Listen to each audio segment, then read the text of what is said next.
Ridicule spreads more problems than lies can.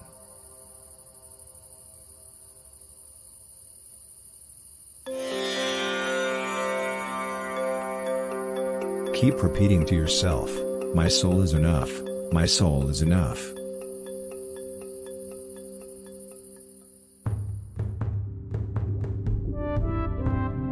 A lonesome gnome once approached a beautiful woman and asked her, "How come you are so worshipped, you who are but a beautiful woman?" "The answer to that is because I do not consider myself a beautiful woman," replied the woman. After hearing this, the gnome became sure that the woman had cast some kind of spell on him, and took it to his heart and took it with him for the rest of his life, and a couple of years later, he was brutally murdered by a relative of the woman.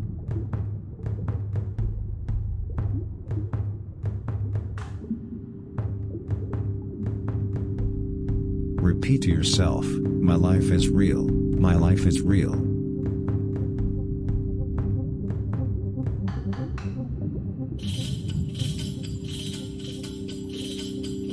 The couples who avoid their spouses can sometimes be the same couples who avoid idiots.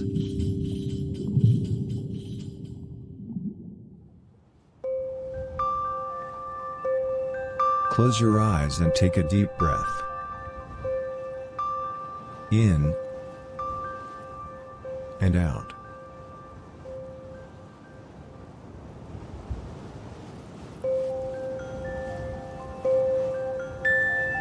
Say to yourself, "My life is special."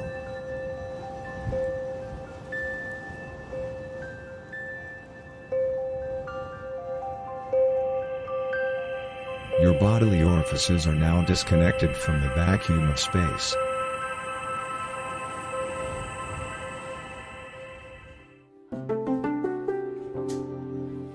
Say to yourself repeatedly, "My existence is insignificant, my existence is insignificant."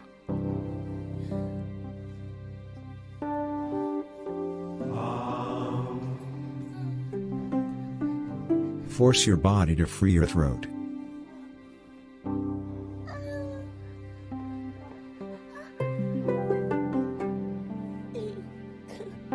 Keep on respecting authority.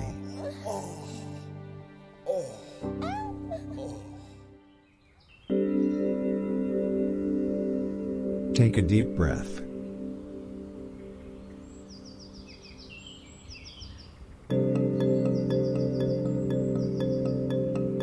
Think about how your right hemisphere and the world around you are two sides of the same coin.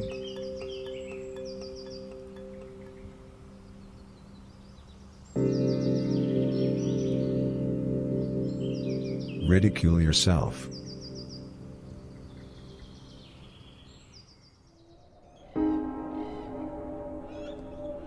Don't become a slave to your heart.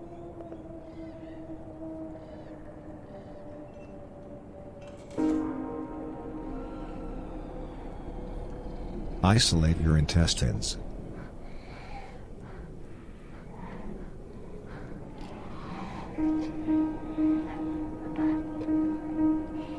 Remember to tell yourself, "My being has meaning."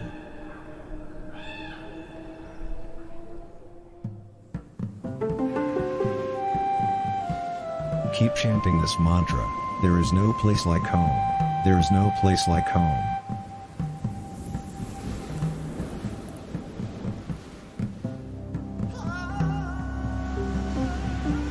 Repeat to yourself, "There's no such thing as sexy thoughts, there's no such thing as sexy thoughts."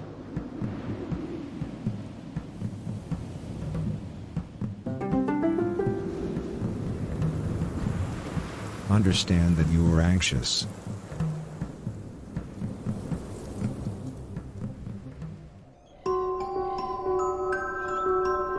Through foreplay, we get laid.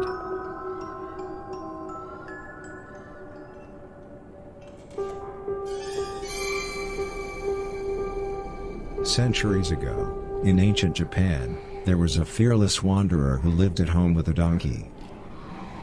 One day, a soldier came by his home, and said, "Pardon me, can you tell me where a soldier like myself can find a father figure?" The wanderer did not reply.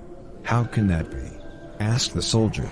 That is because I know that a soldier is a servant as much as a servant is a servant, replied the wanderer. After some thinking, the soldier decided to become a servant to the wanderer, and later the wanderer killed a princess, but that's a whole other story.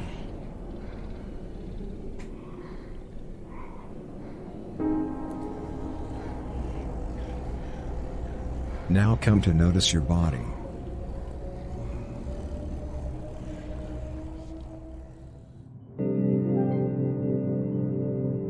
Meditate on these words of wisdom. How can you know that human existence is not the experiment of a madman?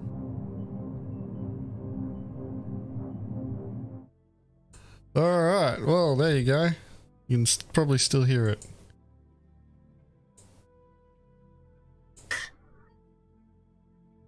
Hello and welcome.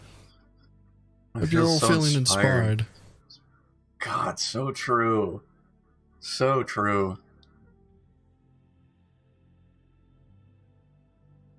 So, as you can see, we brought InspiroBot back. It was a bit... And this is the point where our viewership goes down, because it's like, now this is not as inspiring. Yeah. Yeah, everybody just shows up for InspiroBot. Like, I would. Like, fuck it, dude.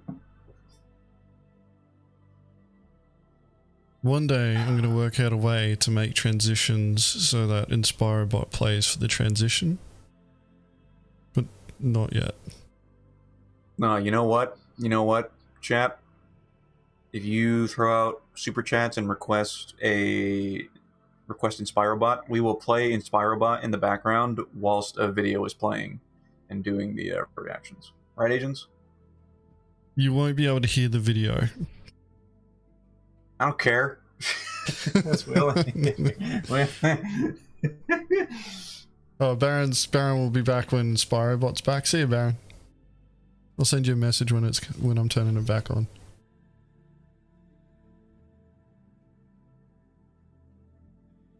Anyway, welcome to today's live stream. Dobbs, I think your mic is procking when I'm speaking. No, it's because my headphones are a little close. I'll back up. It should be fine. Yeah, the 318 waiting room. I don't know what you guys are on about. I've been playing 318 for the past few weeks. Yeah, me too. Like, fucking, yeah, it's been, you know, just need to catch up. What's all this talk about wave 1? I thought 318 was already here. Jeez, man. Like, what's all the hubbub about, huh, Agens? Yeah, no, I don't understand why you guys are so upset.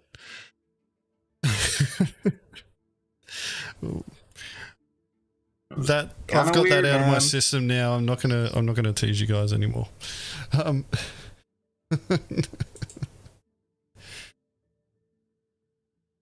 As I was trying to do the intro before. It's fine. Welcome to the stream.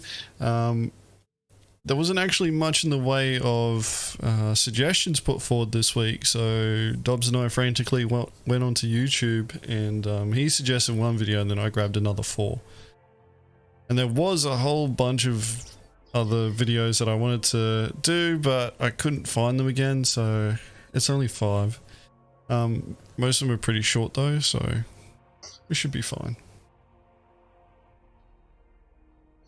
Agens, I have a request. What is your request? I want a free Mongrel Squad hat. You want a free one? I thought you already owned one. No, I have to pay for it. I want a free one.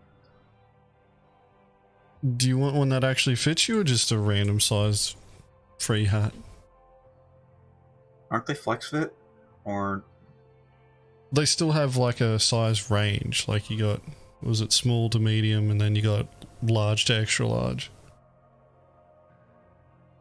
Hang on a second. Let me grab one of my hats over here. Because I don't remember my head size off the top of my head. I should say it here.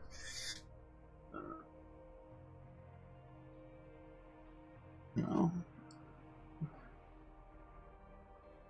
What are these with custom badges? We could technically do it, but it'll be a bit. It'll end up being expensive.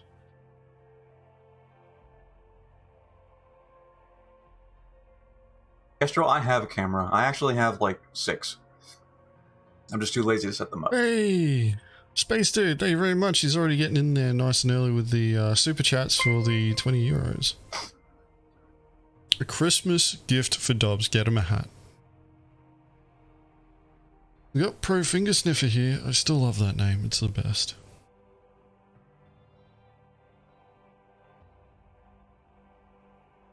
Need to move that thing behind me. The Nvidia's green screen buddy tech hasn't been working too well lately. I've been noticing.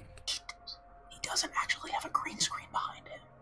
No, I'm just using buddy Nvidia's broadcast thing to do it, which is actually quite good. On occasion, though, I've called out the lie. See, what you thought you knew, you don't know, and it's alright. I am here to cleanse your understanding. Setting up a green screen is a pain in the ass, and my room is too small to keep one set up.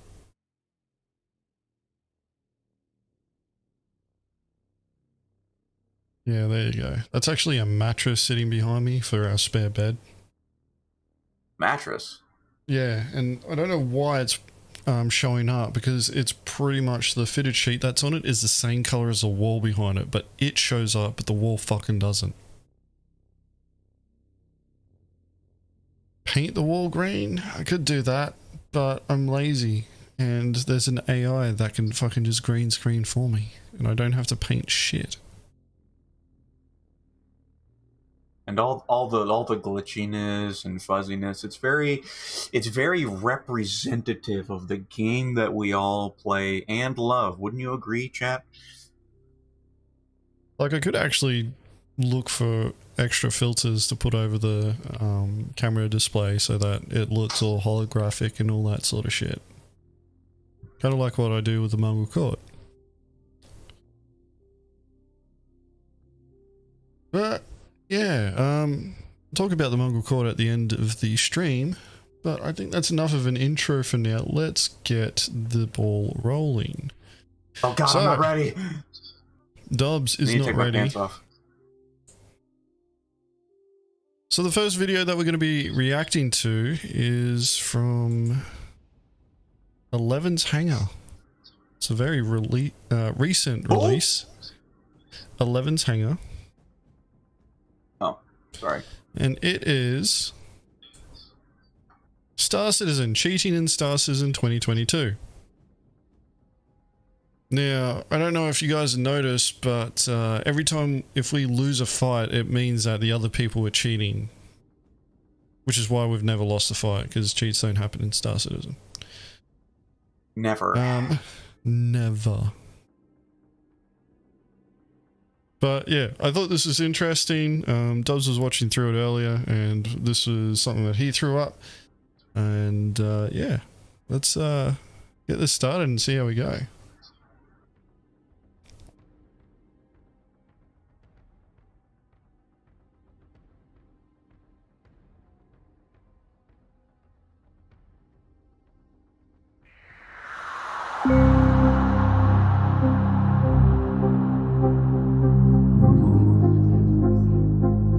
Stop it.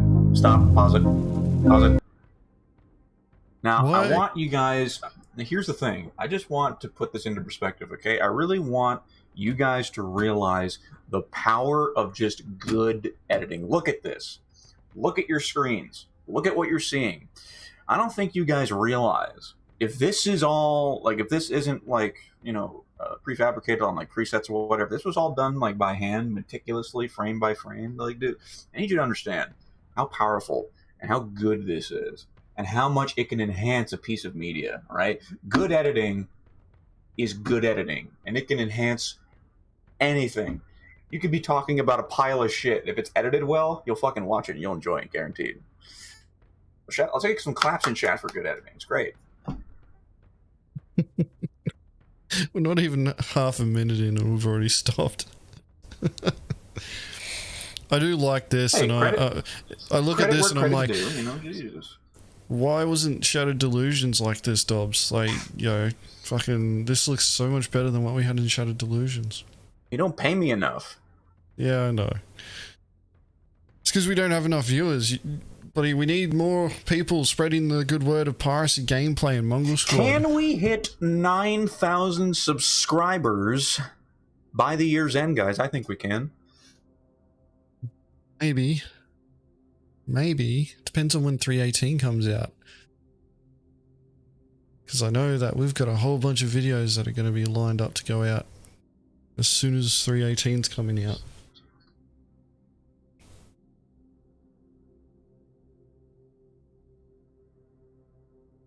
Play the video, Agents, goddammit. You done admiring the editing? Or am I going to have to stop again before a minute?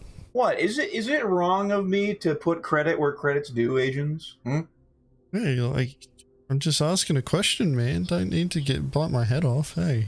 No. I saw you. I heard the inflection of your voice. All right, let's get this going. Jesus.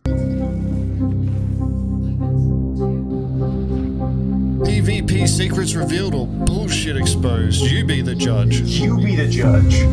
Paranormal PvP. The truth is out there. Wow, I feel like I'm watching Dateline NBC. This is great. Have you ever experienced PvP encounters in Star Citizen that challenged all you thought you knew?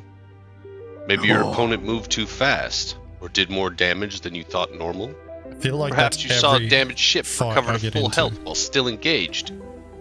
How about a Pisces with Gladius-like maneuverability and damage output? Really? Tonight, Eleven's Hangar brings you a special edition of Paranormal PvP. Oh, play on words, wow. Here an unsuspecting pilot approaches an Ares Ion. As far as he knows, the Ares Ion has a low rate of fire and a low projectile speed. It is no longer the one-shot killer of old. He approaches, unaware of the horrors that await. Desync, cheating, paranormal phenomena. You be the judge. An Anvil Hawk exhibiting UFO. That was fucking awesome. Where can I get one of those, That's not a cheat, man? that's a feature. hey, guys, remember when we talked about fucking modularity? That's like a glimpse into the future right there, man. Where can I get one of those? Oh, man.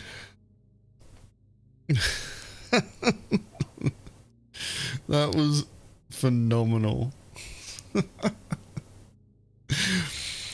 Can we replay that? It's fucking sync tube, so probably not enter, but let's have another go. Let's try it. UFO like cheating, unaware of the horrors that await. Hey, it's working. Desync, cheating, paranormal phenomena. You be the judge. An Anvil Hawk exhibiting UFO-like acceleration sets his eye on an Aegis hammerhead designed to take him down. Look at it. He charges his shit. EMP while wildly approaching the hammerhead when something strange happens. What the fuck are we gonna do? Wait, his speed is going way above what it should be able to do. Yeah, look at that, man. That's crazy. Jesus.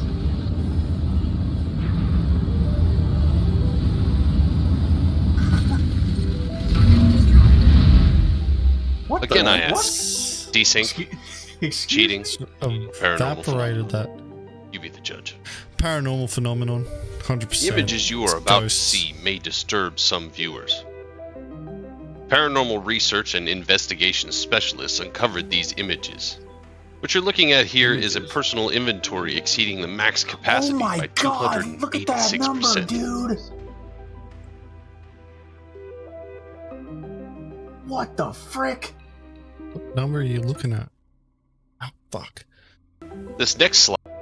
If you look at his inventory capacity, it's at 386%.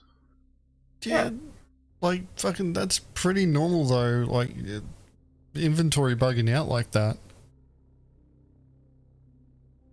I personally have never seen that. Yeah, it happens every now and again. Normally, it happens with vehicle inventories. I think, and the. I think this is more. I think this is more of an exploit than an actual cheat. Yeah. All right, let's keep watching. Yeah, 386 on a backpack, maybe.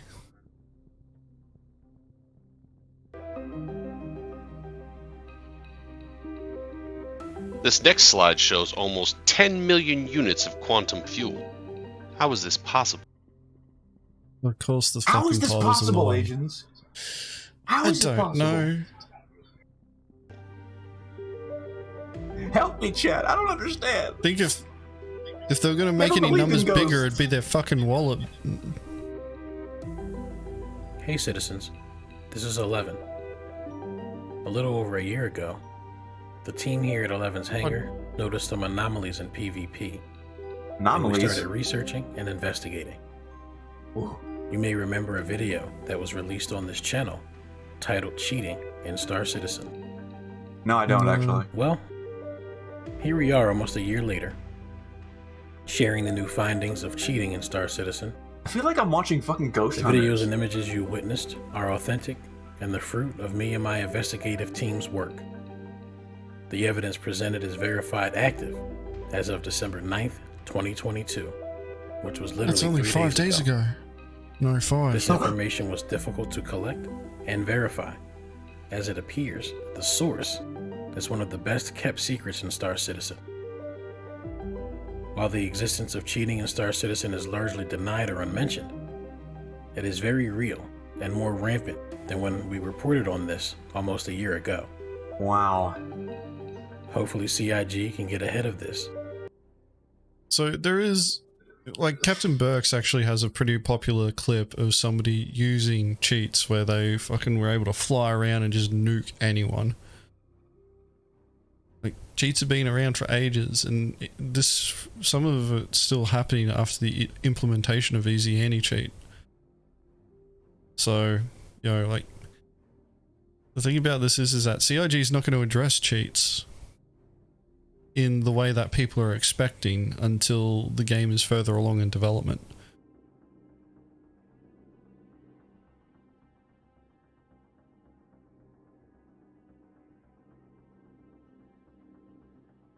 Like, most of the time cheats in games nowadays are more exploits of bugs.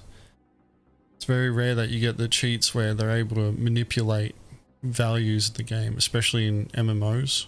Normally they're trying to take advantage of lag to be able to achieve that.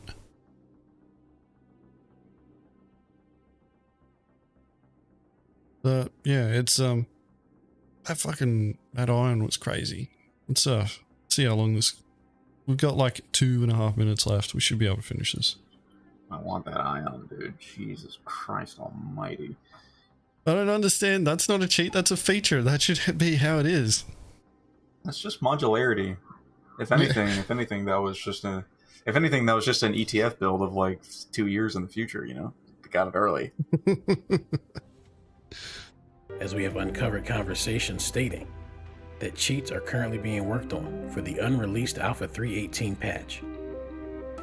For those of you that mind, though you may feel that you are unaffected, know that Super Radar is a thing and there is nowhere for you to hide. You can't hide, agents. The amount of people involved in the development and distribution of these cheats is quite surprising. What I find more surprising is the response to the very mention of cheats. It's almost like a secret society that I fondly refer to as the Illusionati. Now, in all seriousness, there are tons of people that enjoy and support the Star Citizen project, 11's hangar crew included. And it is unfortunate that people are actively trying to destroy the project before it even gets out of the hangar. When I see the Pride crew I need included, to listen to that. and it is unfortunate, it's almost like a secret society that I fondly refer to as the Illusionati.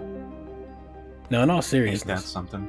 there are tons of people that enjoy and support the Star Citizen project, 11's hangar crew included. And it is unfortunate that people are actively trying to destroy the project before it even gets out of the hangar.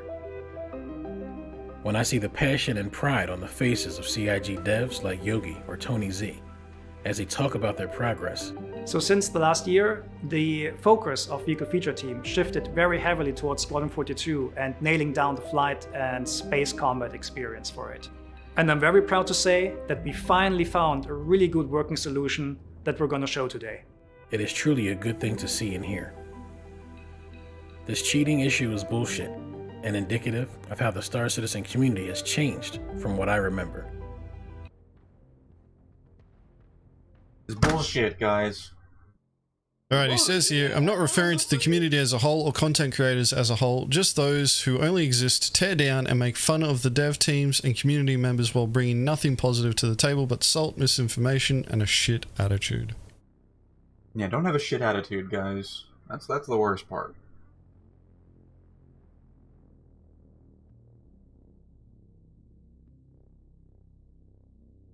Yeah. I'm going to finish this video before pretty much giving my opinion on this.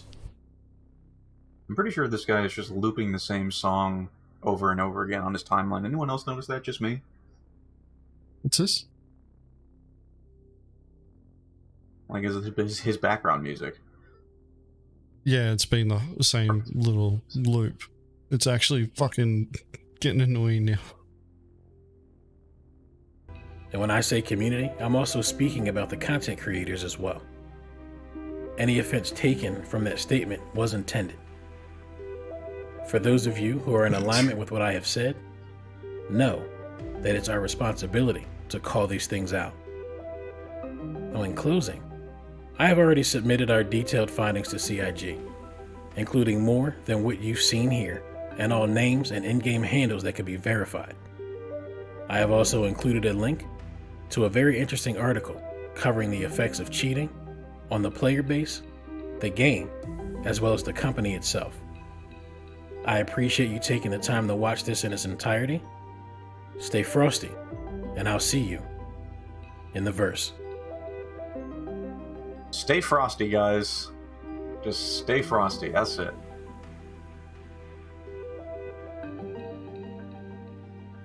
Alright. That's Christmas is right it. around the corner, so that's a perfect opportunity to stay frosty. Not in Australia or the southern hemisphere, it's fucking hot.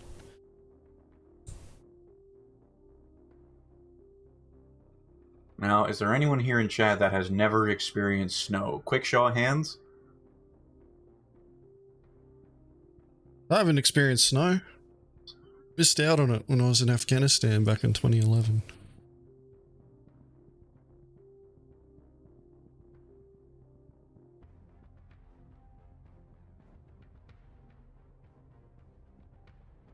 So, cheating in Star Citizen. Yeah, it's been around for years. I'm not of the opinion that it's breaking the game or ruining it to the point that it's going to destroy the project. I feel like it's gotten to the point. Yeah, I feel like we're at the point in terms of the funding model. It's not that it's too big to fail, it's that they have the customer base that will keep throwing money at them to fix the problem until they get what they want.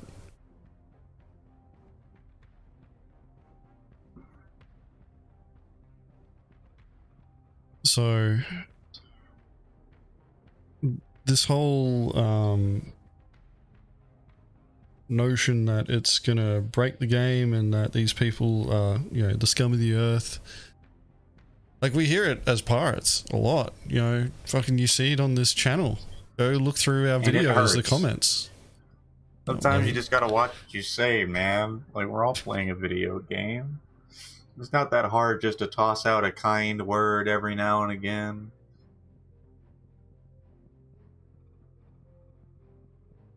The thing about this is that the stuff that old mate's saying about people using cheats and that gets said about what, you know, how we play Star Citizen. You know, like, we're ruining the game, we're going to drive people away because we're doing piracy gameplay before it's ready and, you know, all this other shit. And it's like, look, it's still being developed. We're able to give feedback to CIG. Old mate's, you know, saying to us that he's doing his due diligence, collecting evidence, reporting to CIG, which is, you know, all you really should be doing. It's good to make a video and make people aware of it. To go ahead and say that it's going to, you know, ruin the game, destroy the company and all that sort of stuff, No, like, fucking, if there was anyone that was going to destroy fucking Star Citizen, CIG, Squadron 42, or anything like that, CIG will do the best job at it. They literally will do the best job at it. And, you know, they have, whilst they have made progress with what they are fucking doing, with building Star Citizen and, you know, supposed progress with Squadron 42, the fact of the matter is that, you know, they are making progress, and they have fucked up plenty of times. You know, Answer the Call 2015, 16, and then, you know, just answer the call and then nothing. Like, destroy the company. Meanwhile, CIG made $100 million in November. That's what I mean, though. It's like, even if this became widely known that, you know, there was cheating happening in fucking Star Citizen, which doesn't really happen that frequently. It's like, it's in alpha right now. It's still being built. Fucking, like, nothing that we do really matters in this game in terms of progress. You know, it's why, like, we've been fine with going out and doing piracy and making fucking, you know, peanuts, because we're focusing on the experience as opposed to, you know, like, making the numbers in our wallet get bigger, or, you know, trying to buy ships and things like that. And fucking Cargo Carl fucking hauling around his goods for 8 hours a day. What you're doing doesn't really matter all that much. Same thing for us. Like, what we do matters to the extent of just gaining the skills and experience for when the time comes where it actually does matter. Outside of that, though, it's all gonna get wiped away. Yeah. Thank you for the sub there, Jody. But, like, I don't think that this is for chasing clout. I think this is more just them going, hey, you know, like, this is still a thing, be aware of it. That fucking ion bloody clip, though, I don't think that's a bug. That's a feature. That's what should be happening. You know, like a quick burst fire. I thought that was brilliant. I liked it. But I want the Ion's fucking size 7 cannon to actually hit like it's supposed to be a size fucking 7 cannon. So, you know, if it hits a fighter, it should evaporate. But a lot of people... A lot of people don't like that. Bulldogs, bro. Jesus. But that, like, you know, the Hawk bloody accelerating and then being able to kill that hammerhead and then backing away and then explode and all that. Like, yeah, that's bullshit, but it doesn't really matter that much right now. CIG will focus their attention on it when they're ready to. Report it, that's it.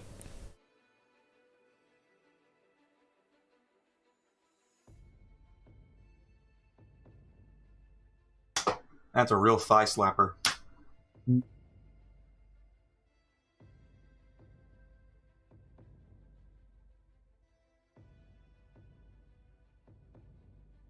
But, you know, it was an interesting video. I don't think it's going to be as bad as what they say with the community getting wrecked, especially as Trace had pointed out. Fucking $100 million in a fucking month.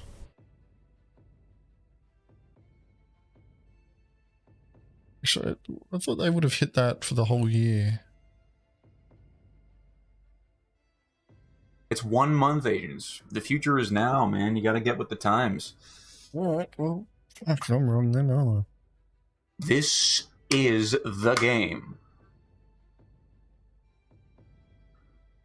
No, Uncle Porkchop. They do not consider reshade cheating because they have whitelisted an easy anti-cheat, and it's not that they encourage people to use reshade settings, it's that it doesn't bother them yet until somebody fucking does something crazy with it and, you know, it becomes an obvious exploit, and then, you know, Chris Roberts gets upset and changes it.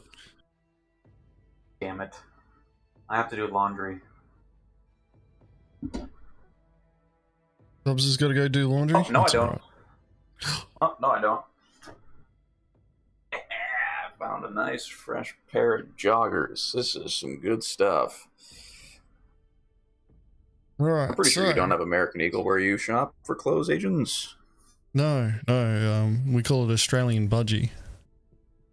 I saw what now? Excuse me? Is that real? No. All right. What to say? Oh man, these things are comfortable. I feel like it's the evening after Christmas, dude. You're kind of snuggled up with some hot cocoa. Oh man, these are comfy, nice and insulated too. You ever get like those nice insulated, jogger pants or sweatpants?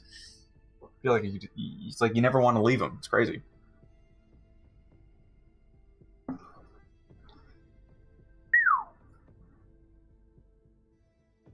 Drop hammer, like, I understand the context of cheating being able to affect a game's reputation, but Star Citizen already has a negative reputation amongst the wider community for games. People just wouldn't be surprised. They'd be like, oh, there's fucking, people cheating in there. Well, like, no shit that there's cheats in there. It's, still being built, and fucking it's the perpetual, what was it, sales pitch from Chris Roberts and all that. It's like, literally, CIG is, if there's anyone that's going to destroy Star Citizen and Squadron 42, it's CIG through their own marketing and over-promising and under-delivering. To sit there and go, cheats are gonna wreck it. It's like, cheats are just another addition. It's not the definitive factor. Yeah, it's Mark Hamill, actually. That's the definitive factor, apparently. Yeah. Mark Hamill. That's it. Anyway, let's get the next video rolling. So the next one... Oh. Which one is it now? The next one is... I chose this purely because of the thumbnail. I thought it was brilliant. Unfortunately, you're not going to be able to see it that well when I switch this screen. But there it is right there. This one. It's from Salty Mike. And I just fucking loved the thumbnail for it. Agens. What's that? I'm still seeing the outro screen for the previous video. Help? Yes. All right, guys. Oh, there he is, the beautiful. There, look at him. Look at that face. Oh, we love Michael. If that's his name. Anyway, so this one is titled, I heard what Star Citizen 4.0 sounds like. Empty. Oh dear. Oh god, here we go. 18 minutes. This is going to be the longest one. I believe he's, reacting to the last episode of Inside Star Citizen, where it was mainly focused on the audio.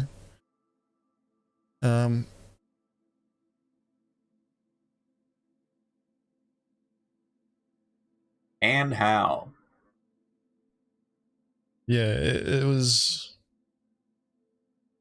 an interesting episode, but only if you're interested in that sort of stuff. Anyway, let's see what Mike has to say about this.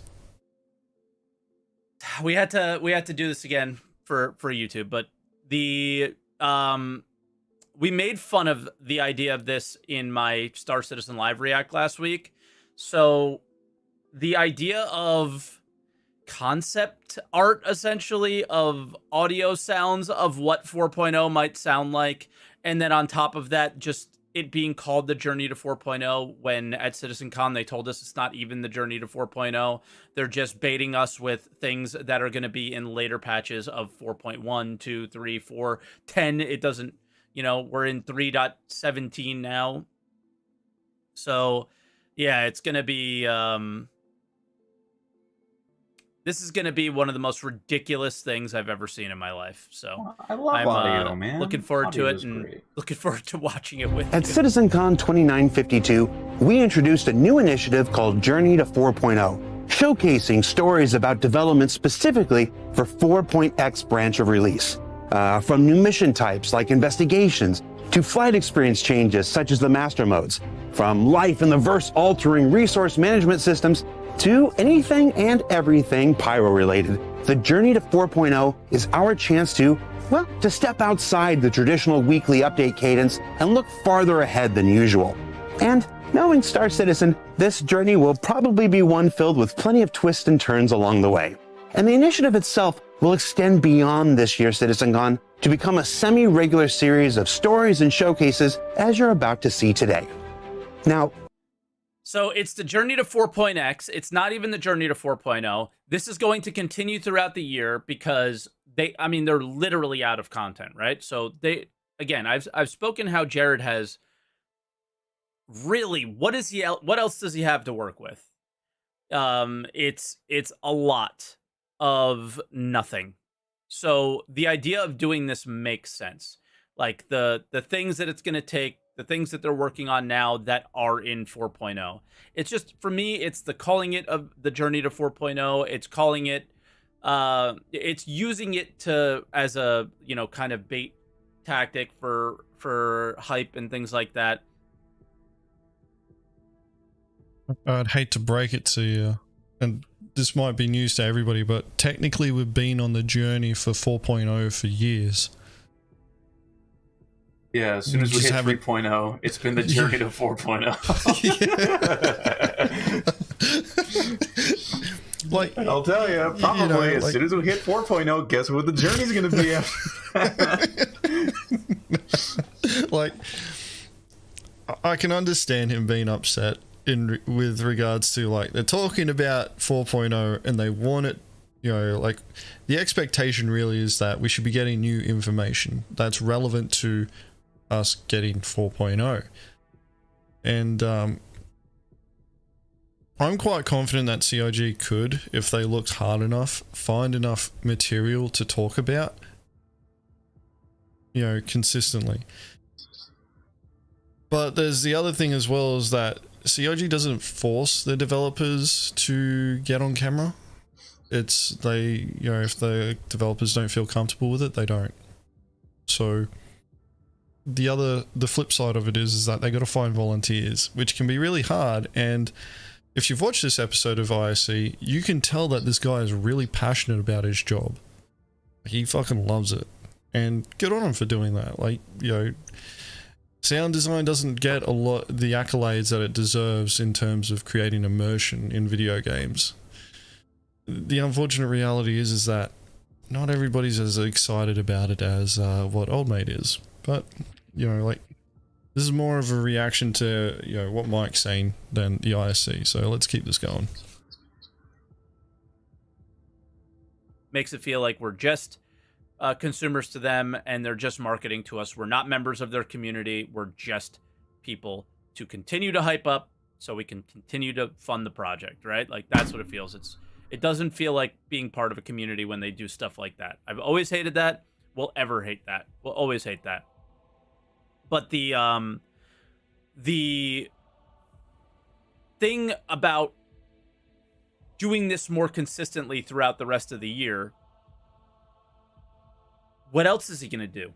And also, this is implying that this is a long-term project.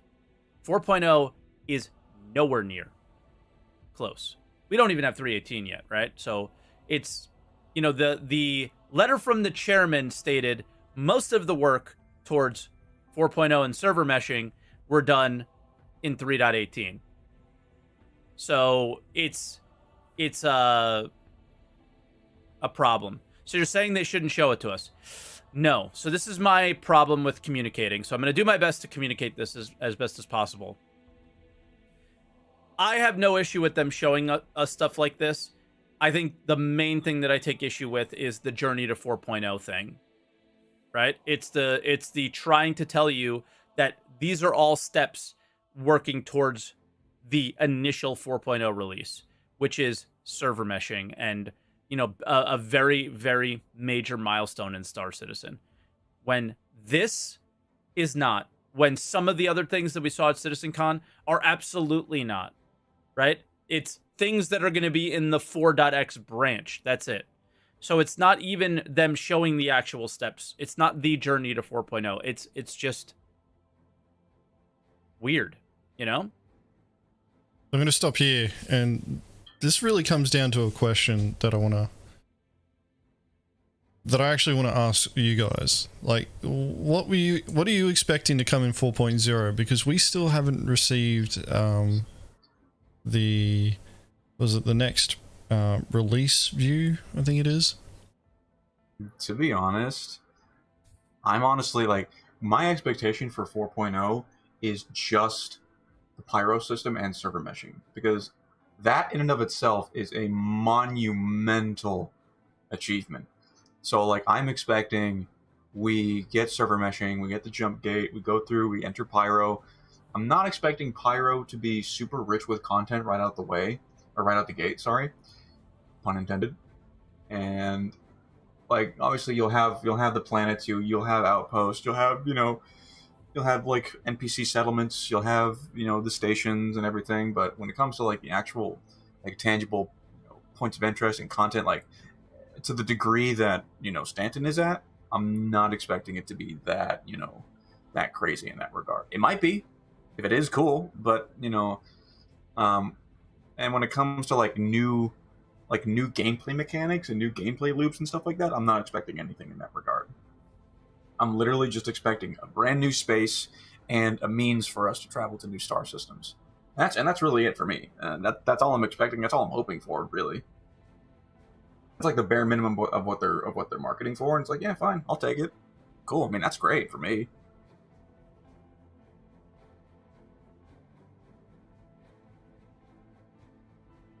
Catch up with what's being said in chat at the moment, because it's blending between talking about audio design for different games and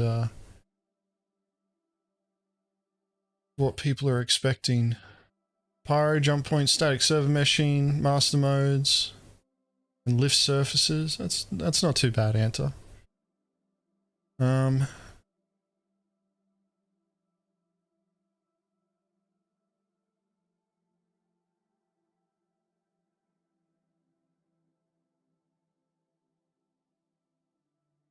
Expecting from 4.0, like server meshing, like the CIG has told us that server meshing is pretty much the start of the 4.0 branch. Pyro comes with that so that you can traverse between two systems minimum. A reason to move between the two systems, which could indicate the introduction of or a further fleshed out introduction of quantum, depending on the performance between the different shards when it comes to AI, communicating across the different levels. And one of the things, like, that I think a lot of players are going to want, I think that CIG should aim for 4.0 is encouraging more independence from players. So looking at player-based refining. So what is it? The Odyssey, I think it is. The Odyssey, the Galaxy as well.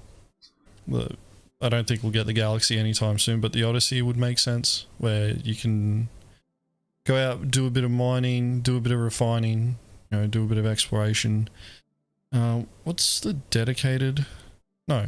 Am I thinking of the Expanse? That's the Expanse. The Odyssey is the dedicated refining ship. Mm-hmm. Like, master modes is definitely something that I hope to see in 4.0. I'd like to see it in 3.19, to be honest. Fuck it. I just want it as soon as possible.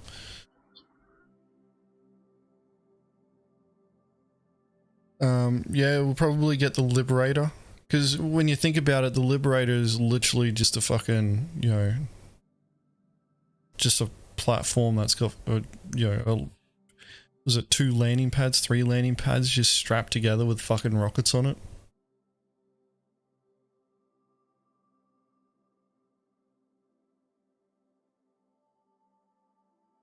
I hope that we get better long-range scanning, so being able to use drones as probes to be able to go and find things at longer distances.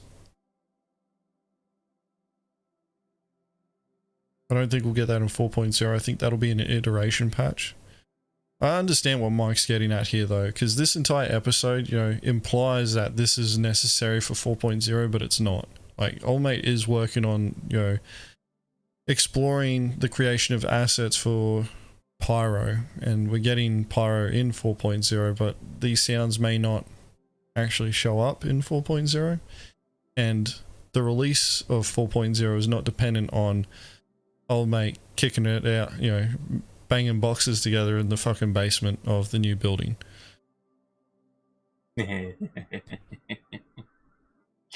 That's me. All right, let's keep this going.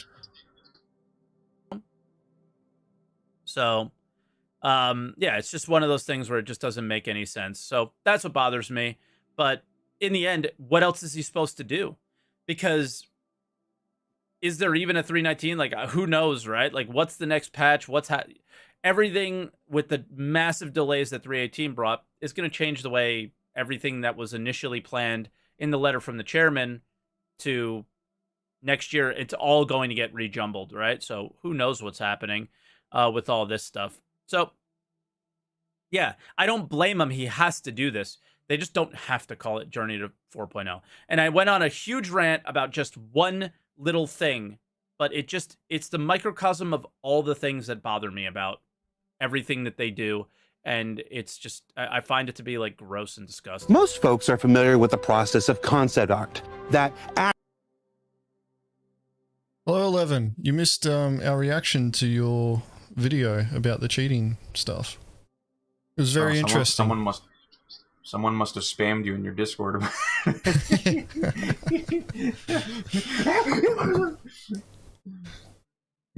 Welcome. Thank you for showing up. I enjoyed the video. Active creation to discover that which you want to add to your project, as well as determining that which you most definitely do not. It's perhaps the most exploratory and experimental part of any development process. And the best way to make money. It extends beyond just the visual. Now, today's Journey to 4.0 presentation is from senior sound designer Matt Gabney, a discussion of the process of creating audio concepts for environmental reverb on the distant alien worlds of Pyro. Now, I was probably the only person in the world that was interested in the sound design behind it. I can't wait to hear what 4.0 sounds like. My name is Matt Gabney. I'm a senior audio designer at Cloud Imperium Games, and today I'm here to talk about reverberation, ambient sound design, This is not my brother. and a few concepts we are experimenting with for Pyro planets. I'm glad that he fucking clarified that. We are not related. Without extensive soundproofing, most spaces will produce many closely spaced reflections, which reach the listener shortly after the initial dry sound. We hear this series of reflections as a single continuous sound, which we call reverb.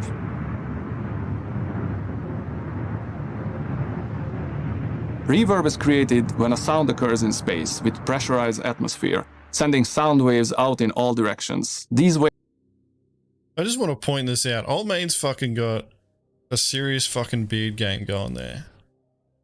Like that plait. Well, not even that plait. I'd This say beard? like just the... So, like, he's able to do this, right? Because the hair around his The hair from chin, the top of his head has actually come around and comes around the back of his ears and all the way down. the hair around his chin, though, is probably where it's thickest on his face. Yeah.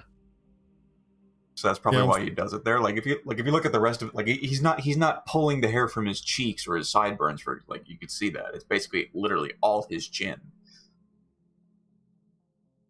Yeah, well that's just it. Like I look at that and I'm like, because the missus has told me, hey, you should plait your beard, and I'm like, I couldn't do that. Like it just doesn't grow long enough. I probably could do it.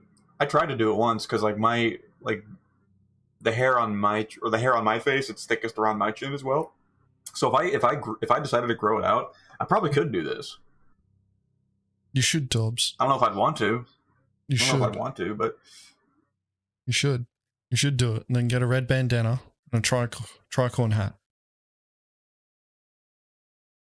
what are you on about?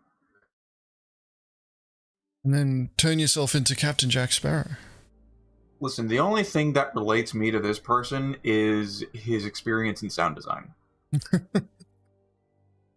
Because you'll see in the video, like I've banged a pair of shoes together, like next to a microphone in a fucking parking garage, and I've stuck a microphone next to my feet as I walk through like a pile of leaves.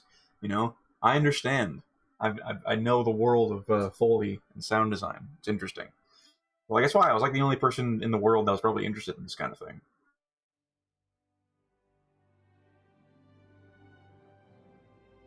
Yeah, Baron, it's like I would like to be able to grow my beard long enough to be able to do that. Like probably not that long, probably, like probably about there. But yeah, like once it gets to a certain length, the hair just starts falling out. You honestly can't hate that. Like that kind of growth and organization is pretty impressive. Let's be honest here. Like legit. Like that's cool. And I think in another part of the video, he actually has like 2 going. So it's like, like that's probably what I would be going for, is like multiple braids.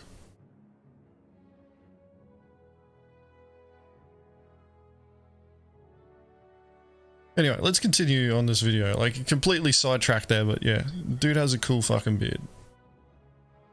Waves reflect our surfaces in space, decaying in amplitude until reflections eventually die off. It's my own hypothesis that the experience of sound is about 30% of the human experience and possibly up to 50% of the game experience. Different reverberations give us a rough idea of the space we have around us. Sound is 50% of the game experience. Okay. I really do like the bioluminescent plants here. Grass, it's cool. Yeah, no. I'm going to go with no on that. But, yeah, maybe for Star Citizen. Yeah, I can understand a third or something. I think very much, like, for just the way I look at games, it's all about your action. It's all about the gameplay. It's all about the design of what player action, right?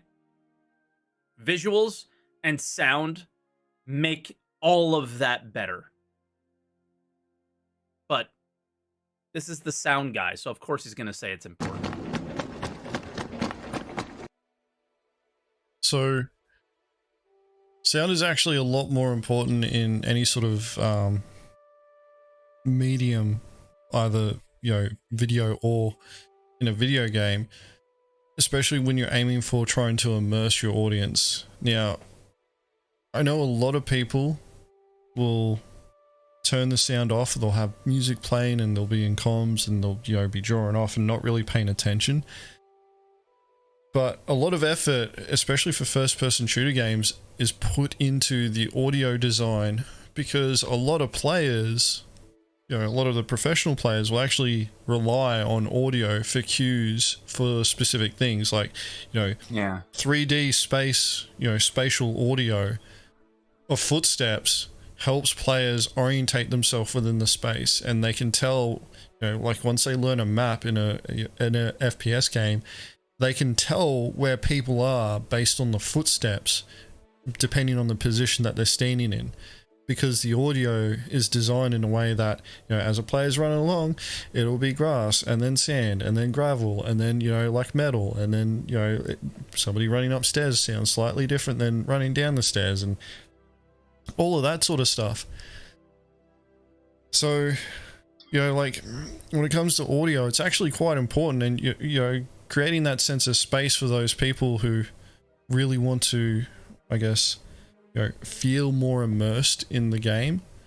Now, it's important that you get that sound design right. Too is centered around the audio design as well. Like gameplay mechanics and missions and stuff. It's designed around sound design stuff.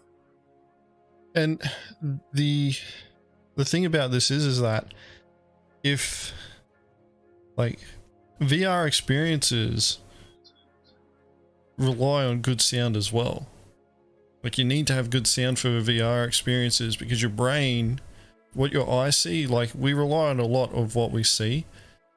But if there's a disconnect from what we see and what we can hear and what we feel, it just ruins the entire experience, and you actually start experiencing more motion sickness than what you would normally if you sync up the sound with what you see.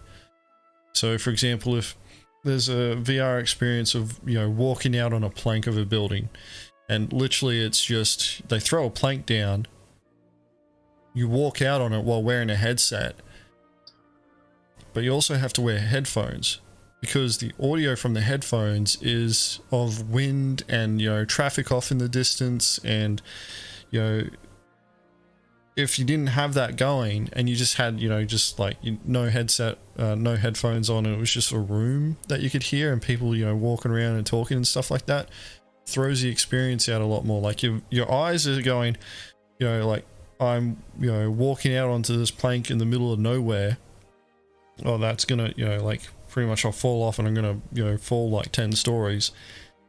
Your feet feel the plank as you're walking out, and they can feel the edges, and, you know, your brain goes, all right, what I see and what I feel, you know, matches, but what I hear doesn't, and it starts throwing you off.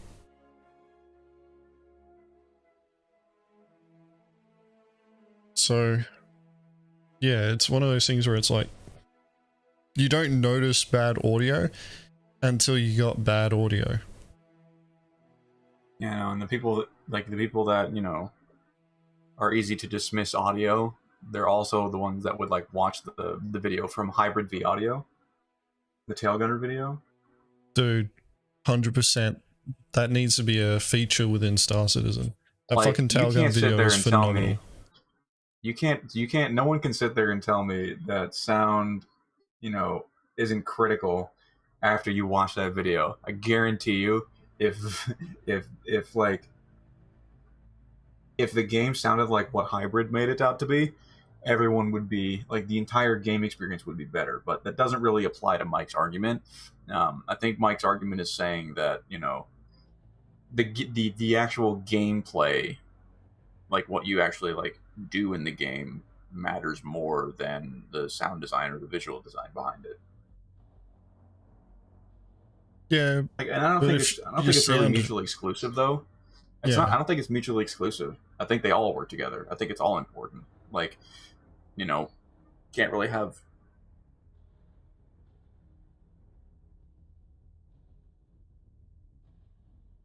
You still there, Dobbs? What, my mic? Oh shit, my mic must have cut out. Yeah. Like, the audio design, if it's not on point, you'll notice straight away. Like, it's one of the first things that we pick up on, because our ears are tuned to pick up on mistakes or things that don't sound right. You know, they're tuned so that, you know, if it sounds out of the ordinary, we will give it more attention than what we normally would. So, you know, like in this video, you hear them running along the ground, they've got the slight reverb there. To me, that's a little bit off-putting because of the expansive space that they've got. It's like, you really shouldn't be hearing that much reverb there with the footsteps. You should almost be muffled. But, you know, like, what if old mate just changed it so it sounded like you were walking on bloody, you know, squeaky toys or stuff like that? Like, you would notice it immediately, you know, or every, like, third step was like a different squeaky toy noise. You'd hear it. I don't know if it still happens, but if you put a suppressor on the Gallant, it sounds like a fucking squeaky toy and just ruins the immersion of using a fucking laser rifle. So with that in mind, it's like getting the sound design right is actually really important, because it's, you can't, if the sound design is done poorly or doesn't match what you're, you know, experiencing visually, it pulls you out of that experience and you're like, oh yeah, that's right, I'm just playing a video game. And with what they're trying to achieve with Star Citizen, they don't want you remembering that you're playing a video game. They want you to be more immersed in the experience. So the audio being 50% of the experience, I'd say that's pretty on point. I'm also really shallow. I'm very, very shallow in that I need the game to look and sound good if I'm going to play it.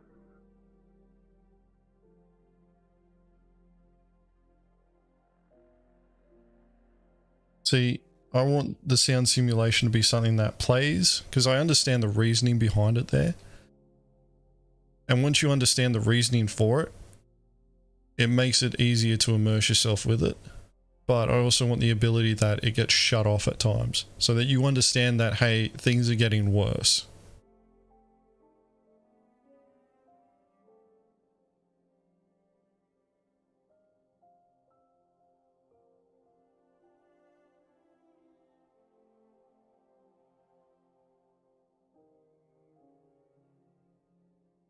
Alright, let's keep this going. It's a long video. Yeah, like these footsteps here, this sounds like it's During in a a phone cave. call, for example, where we can't see the other person we're talking to, it's still easy to get a rough idea of the physical space they're in. The reverberation does that. Oh, hi, Mom. I'm sorry, I can't talk right now. We're filming. I'm gonna call you back. Thanks. Hi, Mom. So that's where I put it. This guy's funny, actually. Hey, Mom. No, I'm sorry. We're still filming. I can't talk now. I'll call you back, okay? Thank you. Bye. Checkmate. So something that he doesn't mention there with the audio is like he differentiates between a small room and a large room, but also the material of the room itself can influence reverberation. So a large room that's got a lot of hard, flat surfaces will reverberate more than a room that's a large room that's got padded walls. Or, you know, lots of curtains and things like that. Or like Dobbs shouting into a tunnel to his mum. Oh, sorry. Please excuse me. I wanted to test out what this guy was talking about.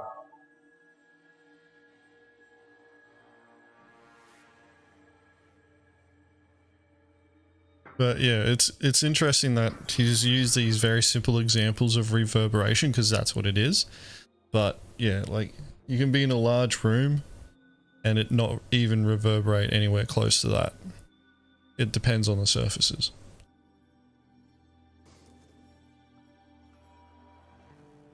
Here's one reverb for it, for example, and here's how the other would sound. Oh, Jesus. In video game development or in audio production in general, getting the right feel for space is absolutely crucial for the immersion of the audience. As audio designers, our task is often to recreate an effect that closely matches the visuals. In reality, often the Oh, look, it's Star Citizen. best sound design work is what doesn't get in the way of interpreting the scenario. So our work is unnoticed until there's an issue with what you're hearing.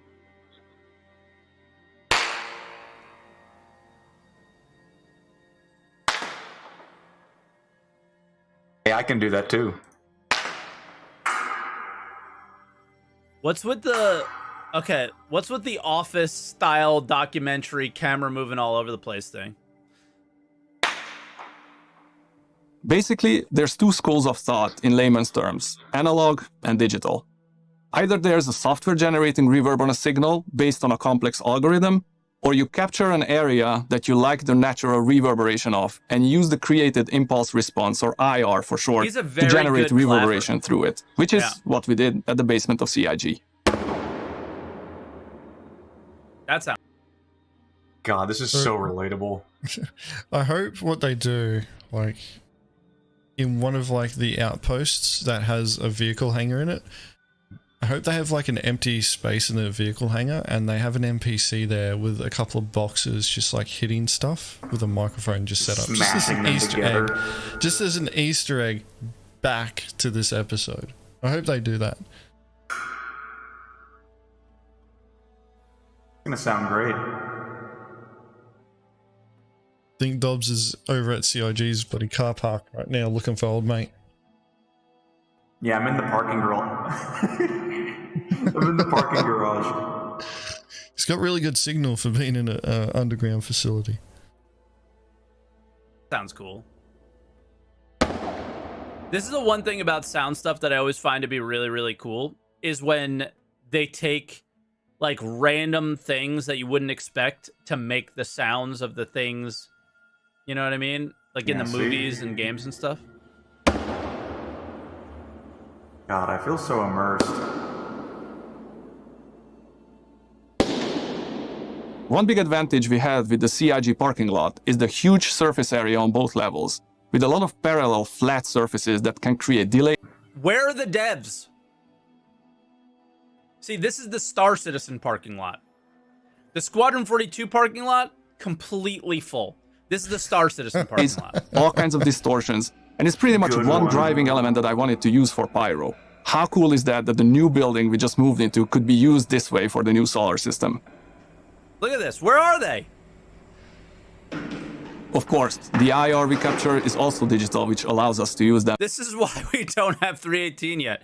This is the only guy working at the studio. He's just clapping. In-game. No. And we love him. No, Mike. This is why we don't have 4.0 yet, and it's not ready. Like, buddy.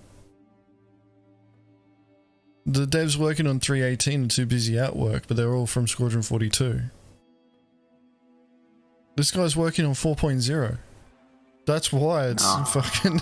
It's gonna come across as like there's nothing there. Exactly it's what only this guy him. did. I can tell you exactly what he did.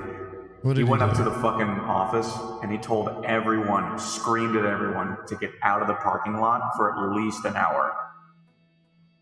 Because I'll tell you, even cars being there in the parking lot, even if there's nobody else there, it affects the audio. Trust me, it does. He just put a sign up the night before on the entrance to the car park and just said closed. Yeah. For it's clapping. Like off limits. You cannot be here. People are fucking clapping in here. Yeah. I'm clapping here, guys. I'm clapping.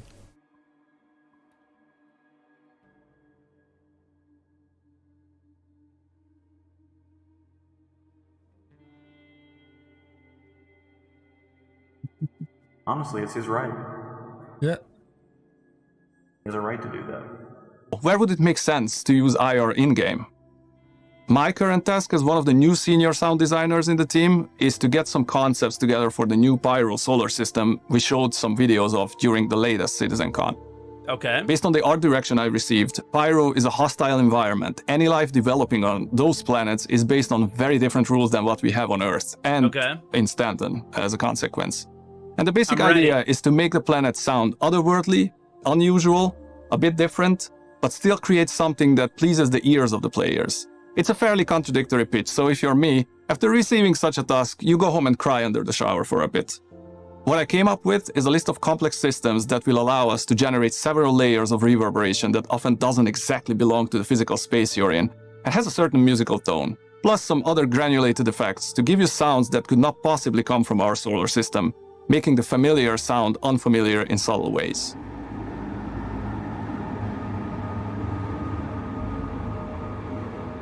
Oh, yes.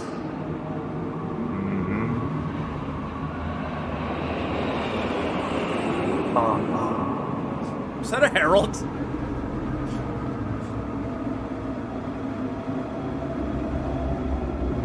Yes.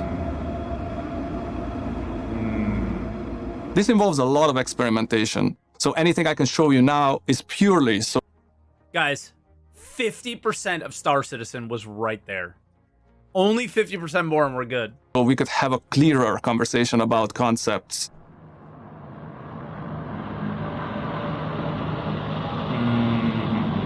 Hell yeah.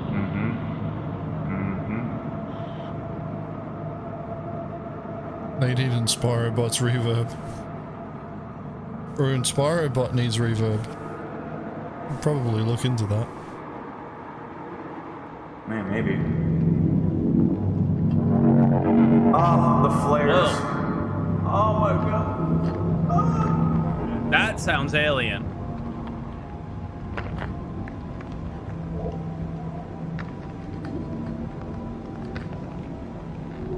Give me another.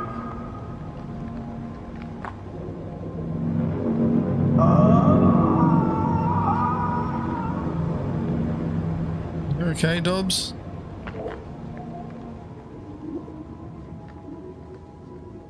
What? I love the flares. Yeah, that sounds pretty sick. Yeah, what's with the motion blur on everything?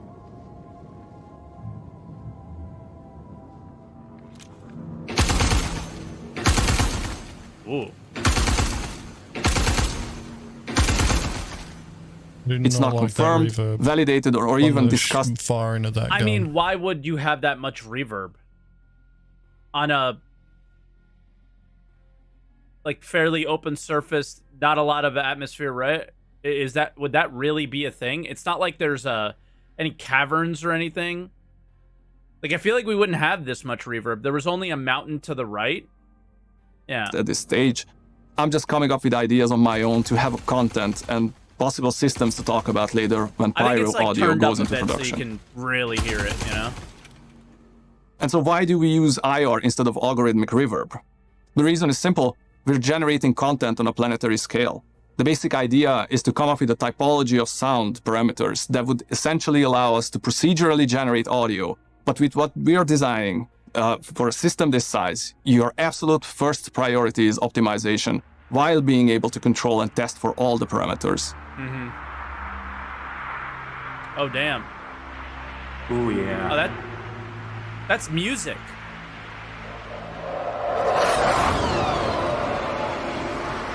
So the design has to be clever, and the resources are controlled. IR takes substantially less processing power than algorithmic reverb. What I often did for the concepts of pyro is to layer several different sized IRs on top of each other. This gives you an odd feeling about the space around you, and allows me to treat the layers differently with a few parameters and a few knobs.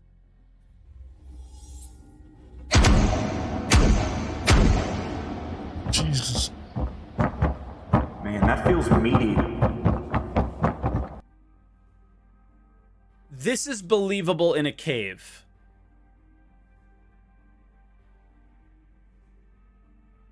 It all sounds like the cave sounding, yeah, that we have in the current game. But again, it's just something that this guy's like messing around with, right? It's probably dialed up pretty high so you can really hear it.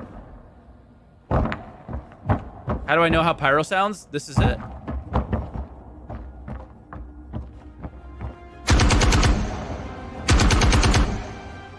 So that is a quick look into one aspect of sound design for Star Citizen. I hope you enjoyed.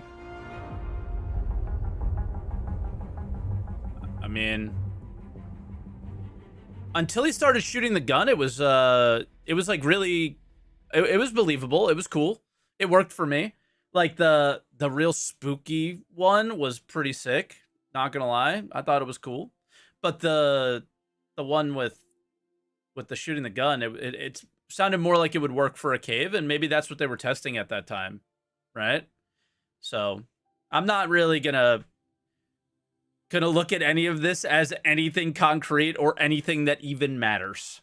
And I think that's all how we should look at this, because all this was filler content that they can slap on the Journey to 4.0 tag to, right? So they can be like, see? 4.0.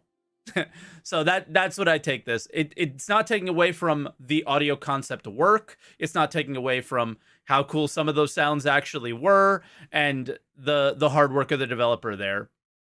But the as far as the placement of that content, the timing of the content, and how early it was shown to us, yeah, I'm not putting any weight on any of that at all. And yeah, it is what it is, I guess. It's just what they got to do, I guess, because they got nothing, you know, and that's where we are. So, yep. Audio concepts, all right. So I think whoops, I still have reverb. Hang on. All right. So I think what he was talking about, it's like more specifically with the gun. I think the focal point of the sounds wasn't the sounds of the weapon itself. The focal point was on the reverb that the weapon creates, like the echo and the reverb that you hear after the weapon is fired, and the way that the sound bounces off the landscape and how it echoes through the atmosphere and things like that. I think that was more of the focus rather than the actual sound of the weapon. Yeah, well, it's an exploration, really.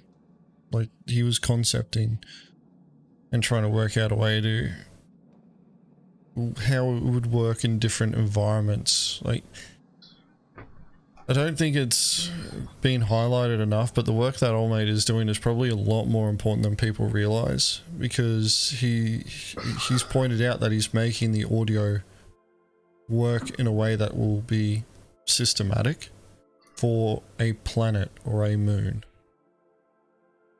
The CIG can't go into, you know, the planets and moons and be sitting there placing audio zones for a cave or anything like that, you know, and saying this cave, this type of cave means that it's got this type of reverb. It's like the game needs to just know, okay, this is a cave, this is all the stuff, and it automatically generates the audio zones there.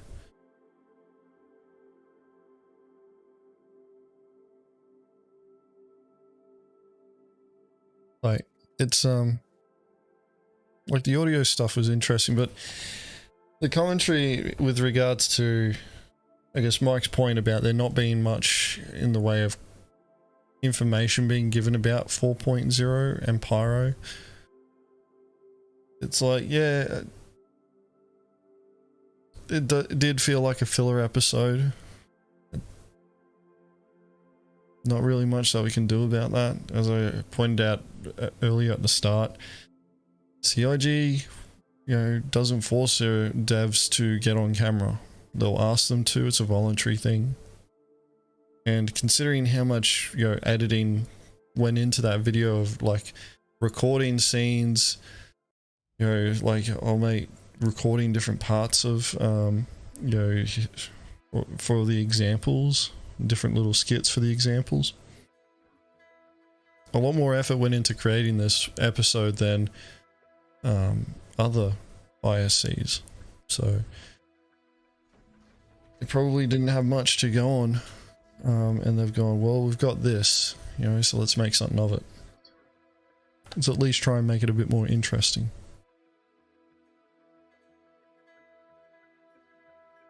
Yeah, it's one of the reasons why I asked you, chat, about, you know, what your expectations for 4.0 are, because that will drive what CIG starts showing. You know, like, what do we really expect to see from 4.0? From our understanding, the next patch after 3.18 is 3.19. So, yeah, it's like, what are we expecting in 3.19?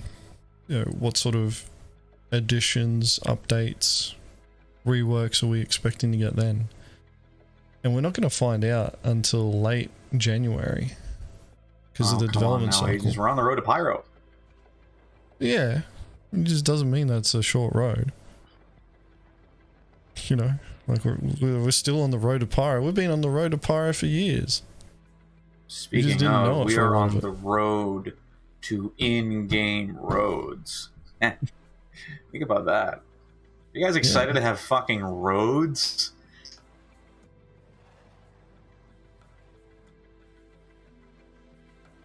Like,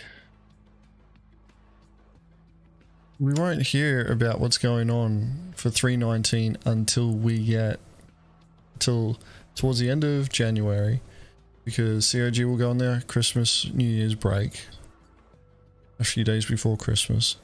They will then come back in the first week. They'll do all their, you know, meetings and all that sort of stuff and get all their teams sorted out, and then towards the end of January, that's when they'll update the community with the patch update. Anta, the reason to use the roads is that you can drive on them. Anta, let me ask you something. Have you ever driven a ground vehicle on the surface of any moon or planet in this game? Let me tell you, that is quite possibly one of the most daunting and annoying experiences that this game has to offer. And if I have the choice between driving on just flat terrain and a road, you bet your sweet little candy ass that I'm going to choose the road.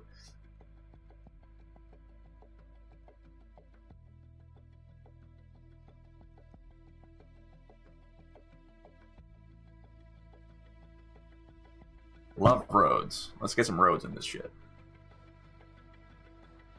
Hope you're watching, Chris Roberts.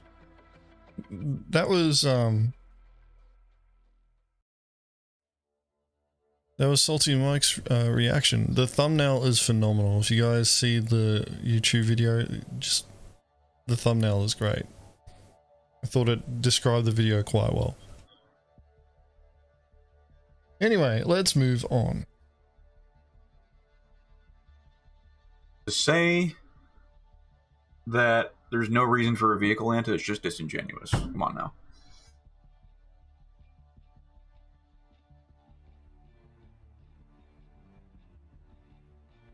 So, next bit of content that we're reacting to is a video from somebody with, who I think has a phenomenal name, and they're probably still in the chat now. Pro Finger Sniffer. I'm going to be reacting to his piracy video.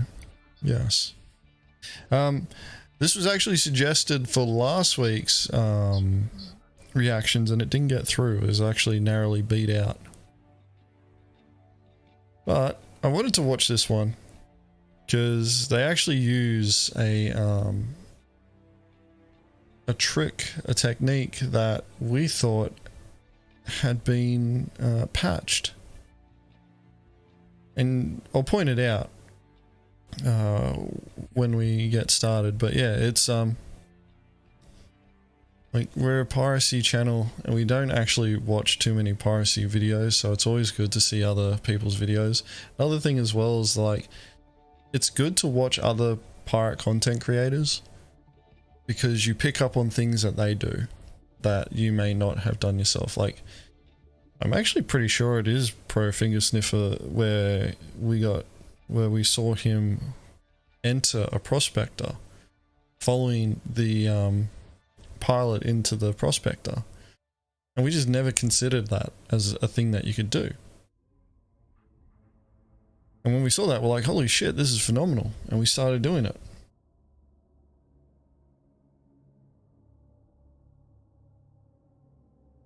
Then we stopped because a lot of the pilots were just trying to self-destruct. But yeah, let's go over to this scene. And you're going to see it's his latest video. I think it got released like last week. Starts as in piracy. Good use of the keywords. Pirates track and rob a cargo hauler. Very descriptive. Let's get going. Alright, Doug, you sitting here? Let me see your hands. Hands up. Put your hands up. Let me see your hands.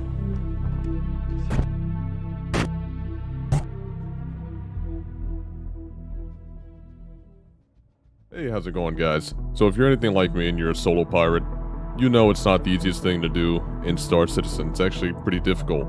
So, being aware of the difficulty of solo piracy, you need to improvise. You need to be very creative on how you proceed with piracy. And as you'll see in this video, I did just that. To give context, I was messing around in the verse, doing random contract missions, and I came across a specific mission that allows you to pick up a crypto key. Now, if you notice in the gameplay I'm showing right now, the crypto key actually has an objective marker on it. So seeing the objective marker, I started thinking a little bit. So I got curious. I took the crypto key all the way up to Everest Harbor, and I thought, what would happen if I planted this crypto key on someone's ship? Well, turns out you can use it as a ship tracker, and it's pretty awesome. After figuring that out, I wanted to have a little bit of fun with it as well. So I have a few sets of Herson dynamic armor that I got from doing bunkers, and I equipped that armor, did a little bit of RP, and pretended to do ship safety inspections on other player ships. So one guy let me do on his Cutlass Black, and I was able to plant the tracker in his cargo bay. So only because you mentioned RP. No, honestly, we stopped using this whole crypto key trick like over a year ago, because I forget which patch, but they patched it out, and I'm pretty sure like they deliberately said it was an issue and they patched it out, which is why we stopped using it. And now to see it, like, yeah, go ahead. I think it's episode 2 of the Mongrel Piracy Academy. We actually show this. You could do it with the crypto key from the Comare mission, but you could also grab just regular box delivery boxes, and you can do the same thing again. The crypto key was always better to use because it's smaller and harder to see. You can also technically do this with the, you know, the small drug packages that you get on the third leg of the drug smuggling mission. You can do it with that too. But what we found with the crypto key was that we were putting it on the other player's ship and it would just immediately, it wouldn't disappear, but once it got out of a certain range, we couldn't see it anymore. And it didn't matter how we, you know, what we did, it just disappeared for us. So we're like, all right, well, guess there's a limitation there, or they've, you know, patched this out. Still worked with boxes. Boxes were fine. So it was like, all right, well, I guess CIG did something. We never really bothered trying to test it out again. It's because like we never really have an issue finding targets. Yeah, that was the other thing as well, that it was finding the right type of mark that would be worth going to all this time and effort with. And I can understand, like, as PFS is saying here, is that, you know, being a solo pirate, it's difficult. You know, you got to be a lot more innovative with the techniques that you employ to be able to achieve piracy. Because, you know, it's easy to just try and sneak on somebody's ship or just follow them up the ramp. But if you want to try and hit them, you know, out in the wild, you need to be able to find them.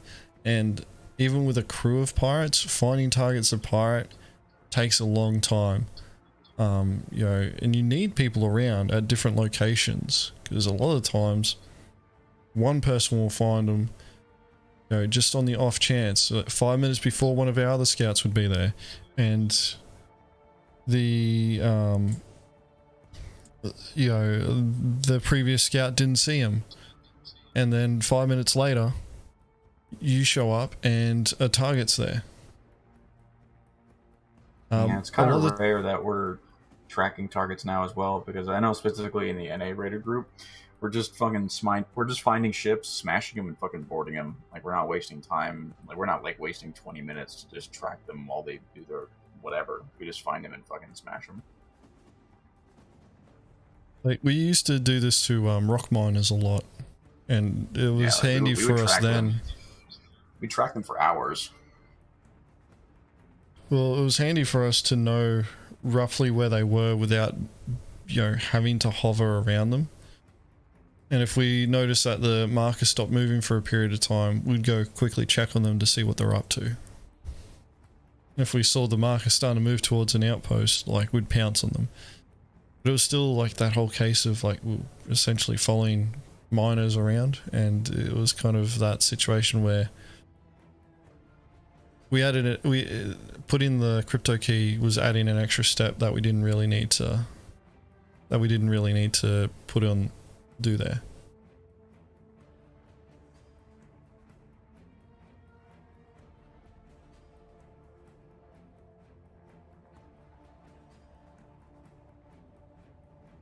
But yeah, and Baron's right. We actually use this for hitting miners in the Aaron Halo belt. And that adds another level of complexity, because you need to use a technique that we call quantum hopping to get to them once you notice that they've stopped. And it freaks them the fuck out. They have no idea how you found them. It's phenomenal. Alright, let's keep watching. I want to actually watch this. So, if you like what you see in this video, do the things the algorithm likes, and enjoy the video. I believe it's here. So there's a guy already here. He said, "Hey, fellow Cutlass black player." And what is the I said, "Oh, thank goodness, he's got his comms on." So he was nice enough to help bring the box up for me. Give me a second. Right. So, thankfully, all my gear was in there. I was completely naked when I backspaced. The fuck is he wearing? What did you say? That's good. Yeah. I asked what exactly the vessel you're using for trading today. I just need to log it in our records. So now I gotta make a 1,600 meter walk back to my ship with it. Break Cutlass black. Right. But at least I have the stuff now, so that's good. Your vehicle has been delivered to the following location. I just hope it doesn't happen again. I'll meet you down there to prep for the safety inspection, sir. Bob, I don't think I have you as a friend yet. Hanger 4? I don't think so either. Yes. Are you in the same server as Finger Sniffer? I could be. I don't know. Oh, I hit free. Do you have him as a friend or no? I have him as a friend. Yeah. I got Bob Zombie added. Okay. Well, you send him a. I'm gonna send you a party link. You send him a. Send him a party invite. That way I can add him as a friend too. All right. How did you get that guy to cooperate? Well, no, so he was just talking around in game chat. I'm at Everest right now, right? And he was talking about how he can't figure out where he needs to go. So I walked next to him because I was trying to eavesdrop, and he said, you know, hello to me. I said hello back, and I asked him what he was doing, and he said, oh, I'm trying to figure out where to trade and how to trade because I haven't done it in a while. And I said, well, if you're going to do that, let me know because I need to perform a mandatory ship safety inspection on your vessel. Freaking hilarious. I was sitting right there next to y'all. Alright. Yeah. Sorry about that. That's freaking hilarious, the though. button twice. No worries at all, sir. No worries at all. Are you good? What did you say? It's actually my first time taking Oh, off. that's this for Bob ship. if you needed help running bunkers or anything. You know, I will later. I'm gonna get off here Alright, soon. sir. This procedure will take only about 5 minutes.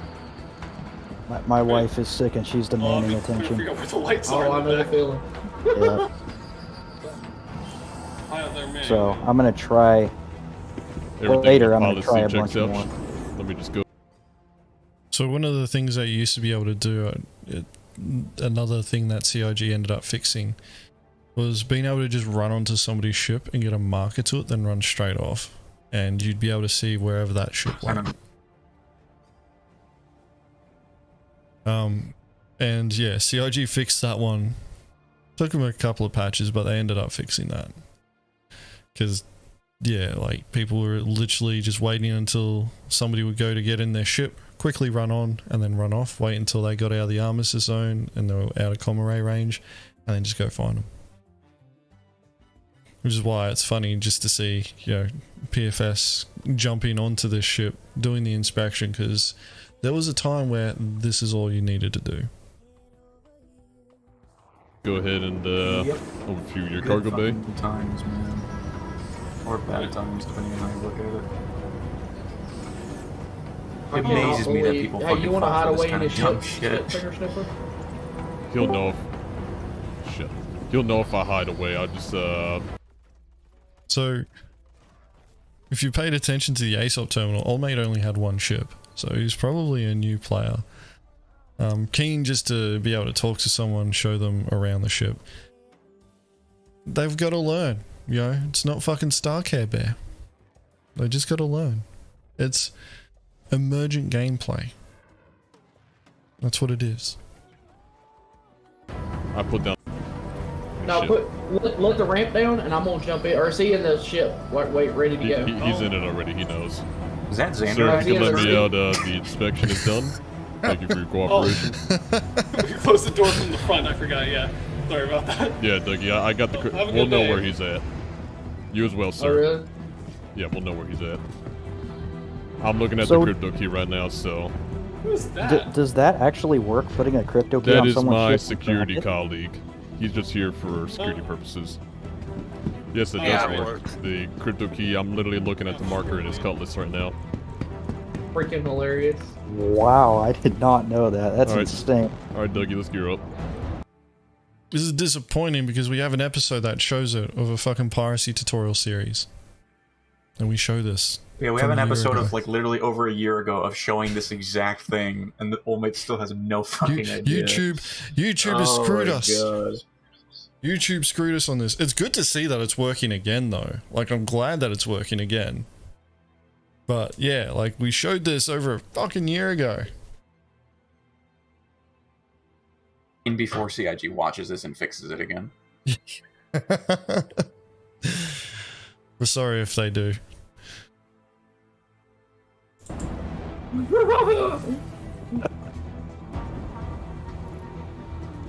He does not know our identities too, which is very good. Welcome to the ASOP vehicle. Yeah, I can't believe you're system. not even in your ship yet. Oh no, I was gearing up because I put my pirate armor on. Don't need to. You got a fucking tracker. Security armor. Yeah, I don't want to blow my cover, you know. Put his pirate armor I guess on. I should get some pirate armor. Yeah, you got time because, like I said, he's still at the station right now. Oh wait, no, he's QTing right now. Where's he headed? I don't know yet. I'm waiting for the. Let's see. And he's in his pirate gladius, dude. Wow, yeah, very he's 3 mil out right now. So more, Finger Sniffer has found a way to put a tracker in other people's ships. Yeah. No, I'm coming up Did there. Did you know that was a thing? Yeah. Or somebody else that spawned a Gladius. Yeah, but see, do they have cool pirate gladius like we do? No, it's just a regular Gladius. Ours, when you log onto it, it says pirate. It says Gladius Pirate. He's going to Art Court. Oh God, we have clawwood Art Court. Sure do. It'll be worth it. Wait. Where are you traveling to? Going directly to Art Court. That's where he's headed right now. I don't know. Okay, he's at Loveridge. Loveridge does not have a whatchamacallit. Armistice zone. Yep. So me and you all the places to go to. On foot with guns. Okay. Loveridge. Alright, I did bring a pistol. That's it. Yeah, I mean, if he's unarmed. Well, he was wearing clothes, but I don't know if he put on a spacesuit and he equipped guns or not. Alright, I'm moving in. On a Loveridge. This would have been a very short video if old mate had just stayed on his cutlass, just wearing clothes, didn't bother putting a spacesuit on, then gets to Lyria and fucking runs out. The funny thing is that I've seen this happen before.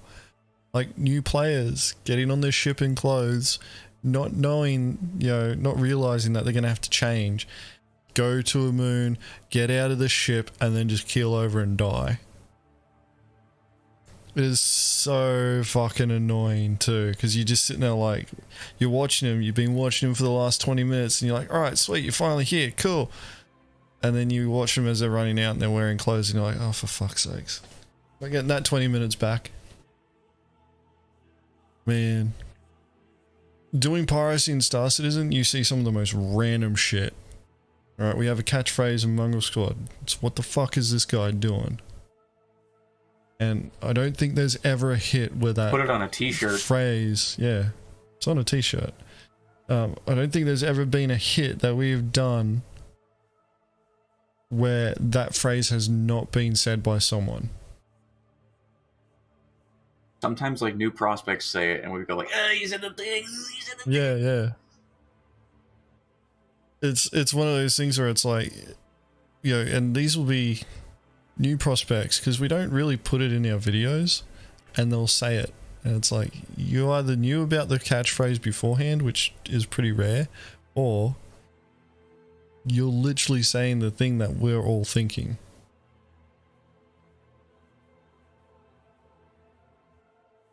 This is why I don't track people anymore, because I don't this is why I don't track people anymore like this, because this is just like, it affects like my brain power. I can't calculate, which is why I just fucking smash people in boredom. I don't even fucking talk to people anymore. It's like, yeah, but Dobbs, you can't sit there and say that you don't do that, because we do have to hunt people down as well. Like, if we've got a specific target, people, you're going to have to use these techniques. I know, but when I find them, I don't track. I just smash. Yeah, but what's the point of tracking? Like, what's the point of smashing them if they don't have anything of value yet? What do you mean? Like, the entire premise of what I've been doing over the past couple of months is like, I don't care if the fucking ship has a prize on it or not. The value in it for me is the process of like doing the entire interdiction process with the QED, the EMP disabling, the stopping of the ship, the boarding, the capturing. I see more value in that than fucking, what, 20k worth of Hadanite gems, 2k worth of fucking Laranite boxes. Like, I don't fucking care about that. Well, the reason why you'd be going through that process is because it, one, creates patience in you, in what you're doing. Two, I know. I have that. But I'm, I'm used to that. I've done it for years at this point, and I'm ready for something different. The tracking techniques that we've developed help with being able to find people in situations where they don't think that they can be found.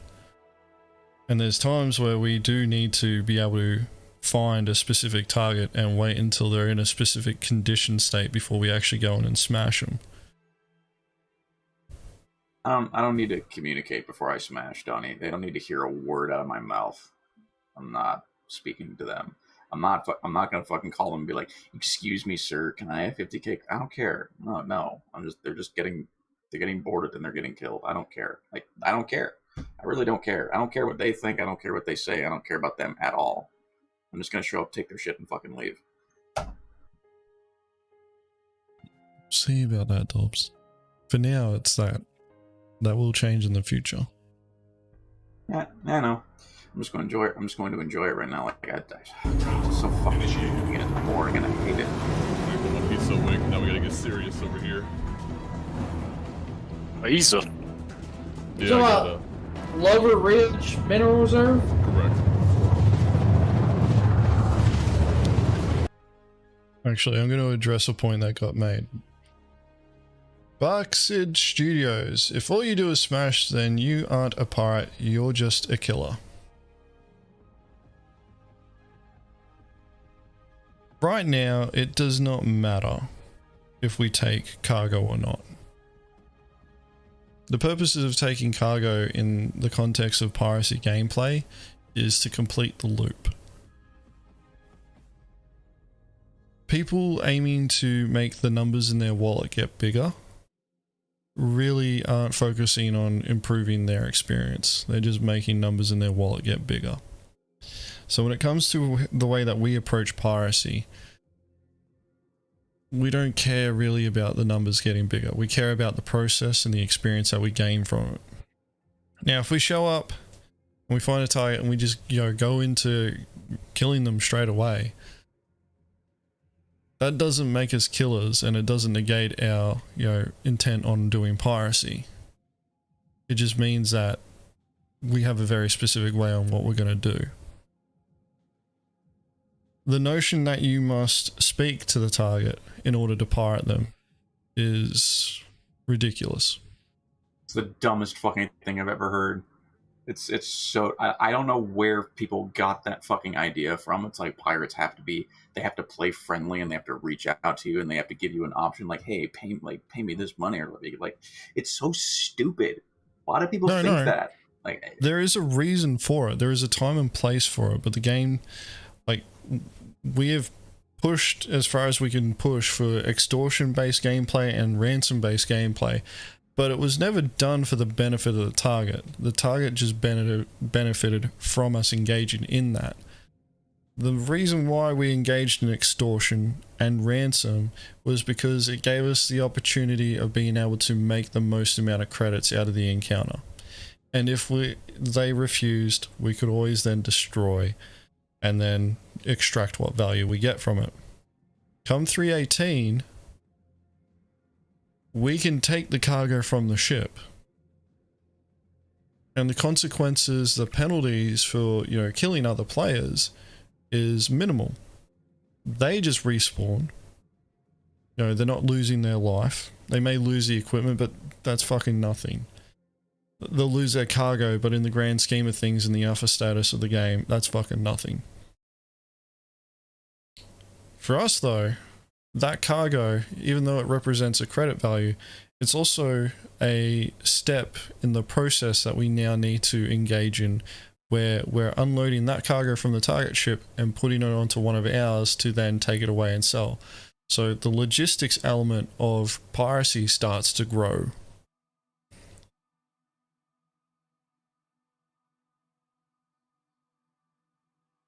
And when it comes to what we're focusing on, when you engage in ransom and extortion, you're not doing it for the benefit of the target, you're doing it for the benefit of yourself, because it's the smarter business decision to make. Now, if the goal is profit as a pirate, and the only thing stopping you from taking that profit from the target is the person, and you don't need to interact with them to get that profit, you just need to take the boxes from their ship and put it on your own, then they're literally just an obstacle that you need to move out of the way.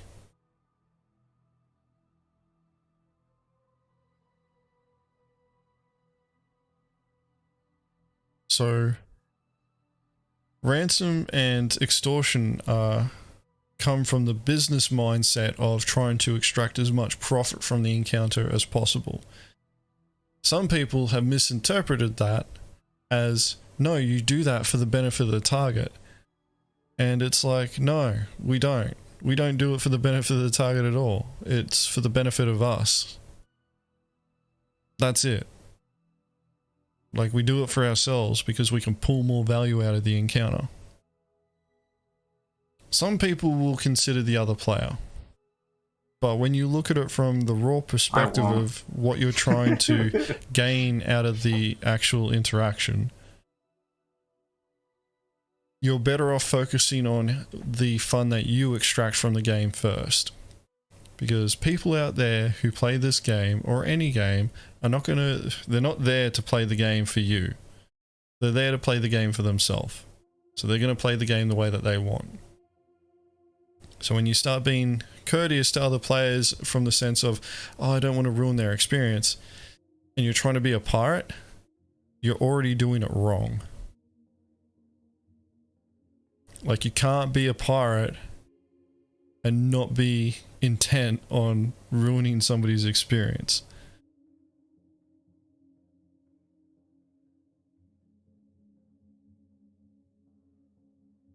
Now, with future developments of the game, the types of piracy that you, or the methods of piracy that you engage in, may be dictated by the areas that you operated in.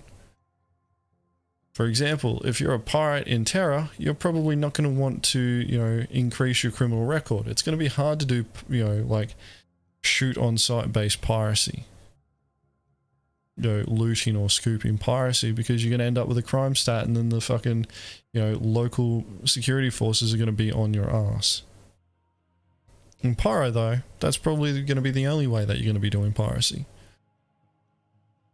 So if you're doing piracy in Terra, you'd be looking at extortion or ransom-based piracy to try and extract value from it. That said, though, players are probably not going to comply because they know that security forces are nearby.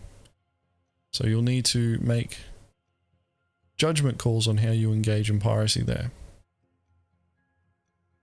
But when people keep saying, and I don't like the term marauder, because the term marauder, when you look at the definition for it, the only difference between a marauder and a pirate is the environment that they perform their craft in.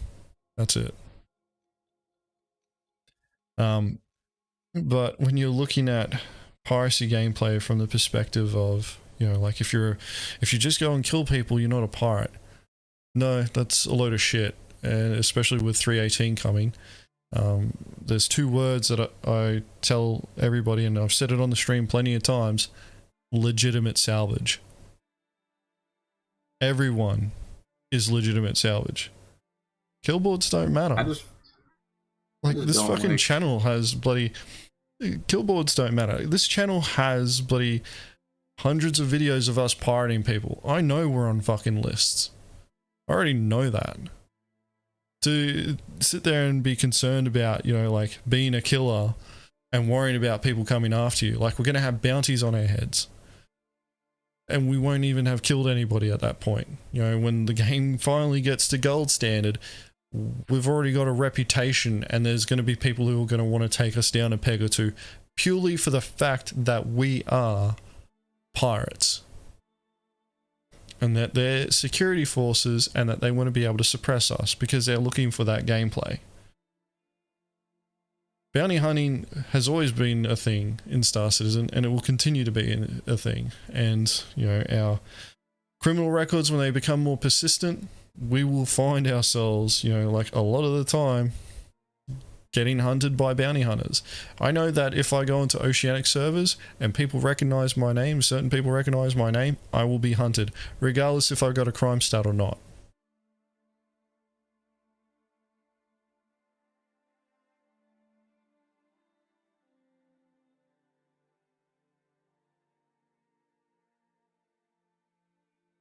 Why am I being talked down when I'm suggesting things? You're not suggesting things. You made a statement about killers not being pirates, which is wrong. And that's why you're being talked down to, because you're on a channel full of pirates. And I'm just sick of doing extortion and ransom gameplay, so you won't see me doing it for a very, very long time, and not until it's absolutely necessary for me to do it.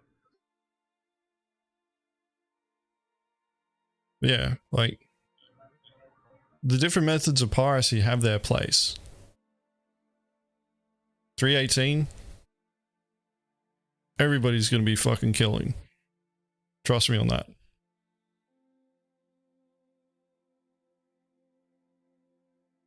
I don't think he's at the outpost yet. Let's see. Alright. Gonna scroll up in this chat. I guess I have to do it. Lol, if all you do is smash, then you aren't a pirate, you're just a killer.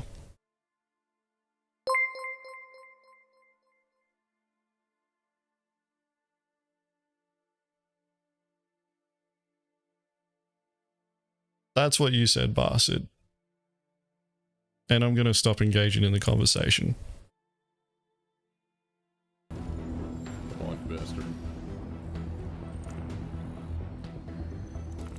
The Pisces Red Alert skin came out. Did it really? Yeah, I've got 2 of them. Well, can you gift one to me? No. That was one of the first things I checked. I was like, I don't need 2 of these, but... Hey, Buzz, I'm moving in. I'm coming behind you. 8,000 meters behind you. Hold on, I'm scanning his ship right now. Hold on, let him land first, let him land. Yeah, that's fine. I'm gonna come in high. What the fuck is this guy doing? Wait, has he even bought cargo yet? No, so I'm waiting till he gets out of the ship to land. Once he's out of the ship, me and you, we're gonna move on foot. Yeah, just kind of hang up here for a little bit. He can probably see y'all. I'm coming up. Yep. Y'all are close enough for him to scan. We are. Yeah, but I don't think he's even that good. We're 8,000 meters out. Well, I'm 10,000 now.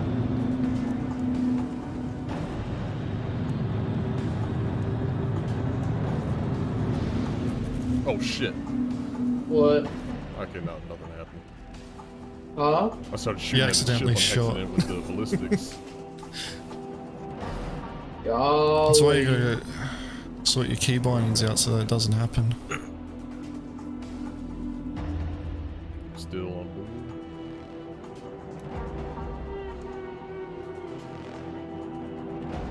What the hell?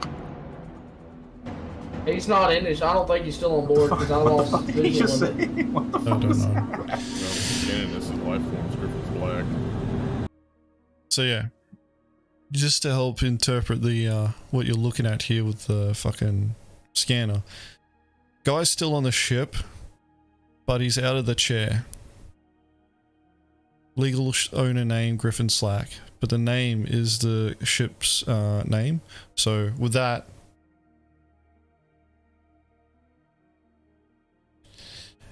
there, he's got now the chair and they're about to run out of the ship. So he'll keep scanning and he'll see that old mate's out in probably the next 10 seconds.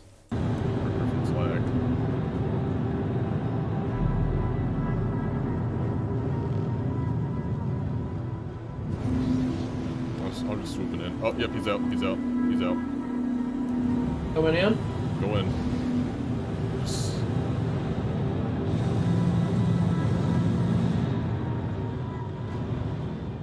You sure he's out? Because it's still green. Or still blue. Yeah, I don't. Yeah, Drake called us black. He's out. It's coming down fast. Oh, my shit. God. Oh, Jesus, dude, relax. Oh, my goodness. Yeah, I almost did too. If old mate does not know that he's there. To be honest, I can't blame. I was literally going to make a point about Hanging like on the staring cutlass, into a I'm dark gonna abyss secure- when tracking a target. That's I know that all too well. We're gonna secure the outpost. We're gonna move in on together on foot.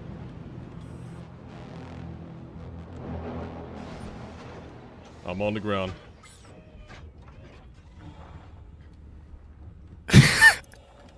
What? Do pirates raid drug smugglers? We'll One of fucking my pirate anything, dude. coworkers. If you got something of value on you, He changed his name in my Discord to Fart. Unless you're one of and our so I drug edited smugglers, to and then Wet in which Fart. case, no. He just noticed it. I did that like weeks ago.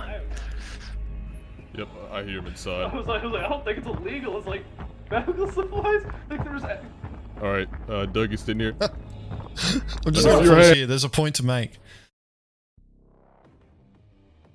So there's a setting in I believe it's comms where your proximity VoIP can be automatically set to just permanently on and voice activated. And a lot of new players don't know this, so you'll hear them in game just talking, and they'll be talking to other people. You know, like they'll be in Discord or fucking Guilded or whatever, and they'll be talking to the people in their Discord or their VoIP program, and fucking buddy talking in game, and you can hear them.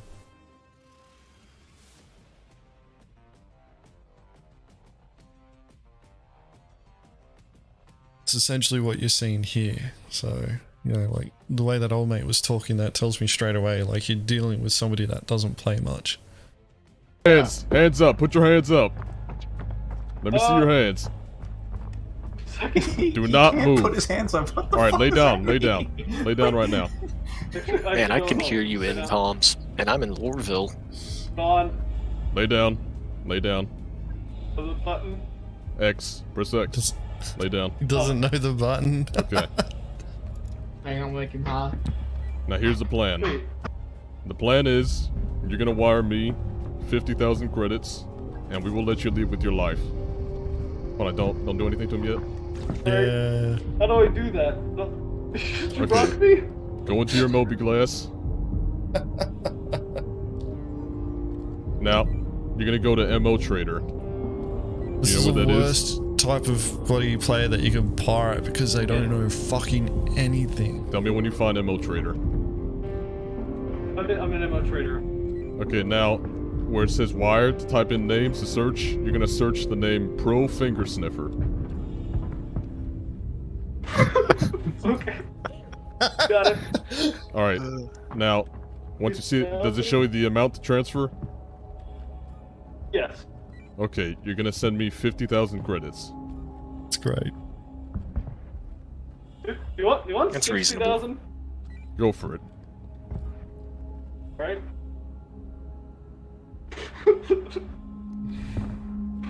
No, I'm not gonna Is he fucking crying? No, he's laughing. And send. Let me know when you get 60. it. There we go. Alright, I received Thought the he only credits. demanded You're free to 50. go, sir. Here, let him go, let him go. What the fuck is he doing? You need more drugs?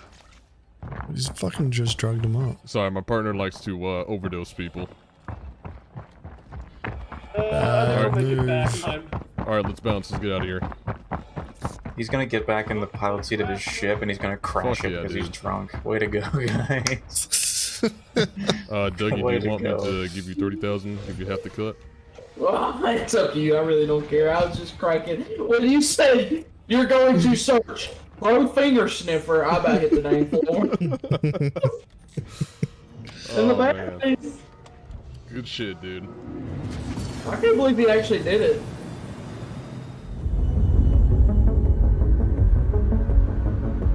Shit, that last bit went pretty quick. Yeah, I mean, that wasn't bad. It was a pretty good video. Let's go over to face cam. Yeah, there we go. I mean, that's like... Do you want more money? We've had that happen before. We've actually had that happen before where we've pirated someone and they go, oh my god, it's Mongrel Squad, here, take extra money. It actually took the fun out of it. Because it's like, okay, yeah, thanks. This is just weird now. No,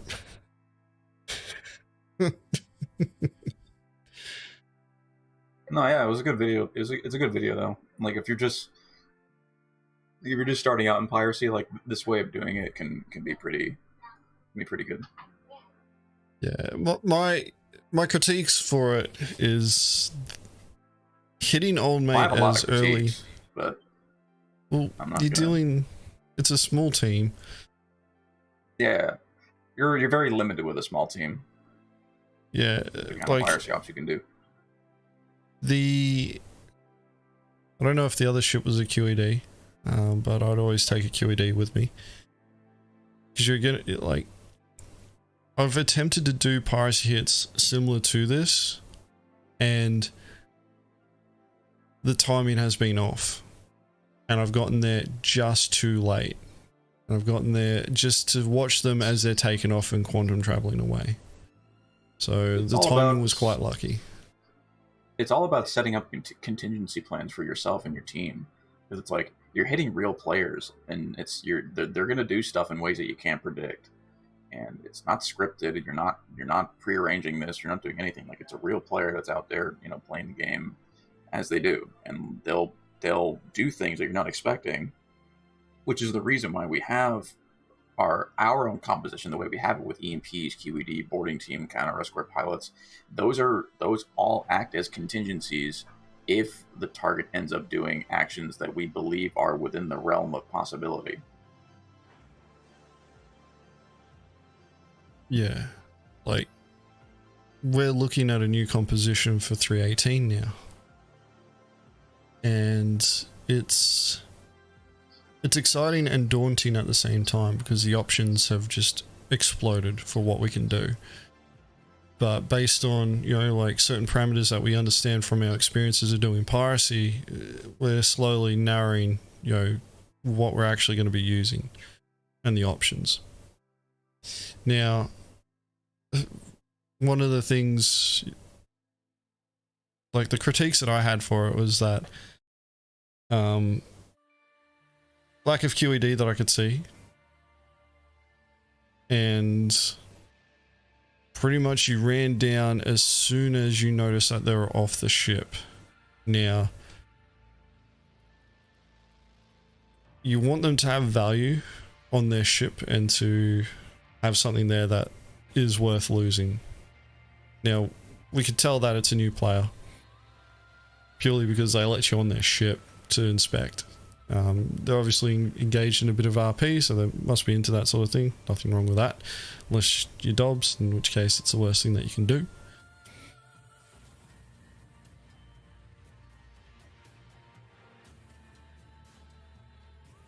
Well, when you're extorting someone, it's like you have to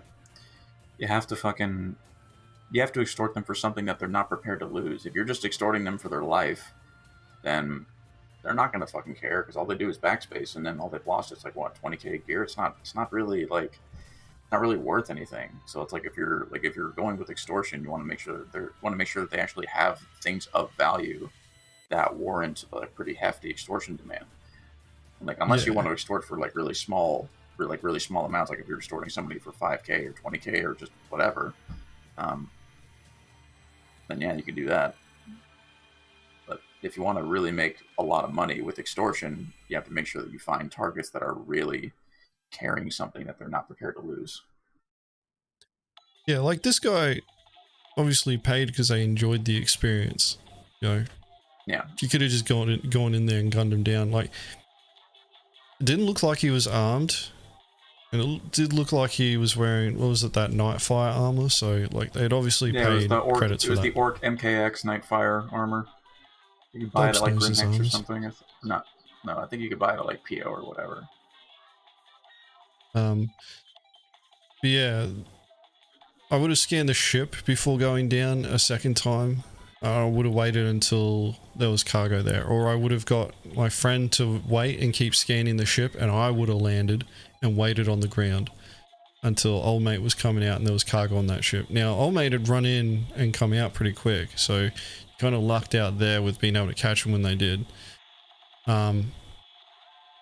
Without knowing if there was cargo on that ship, them paying is one of those things where it's like they may have just done it for the, you know, fun of it.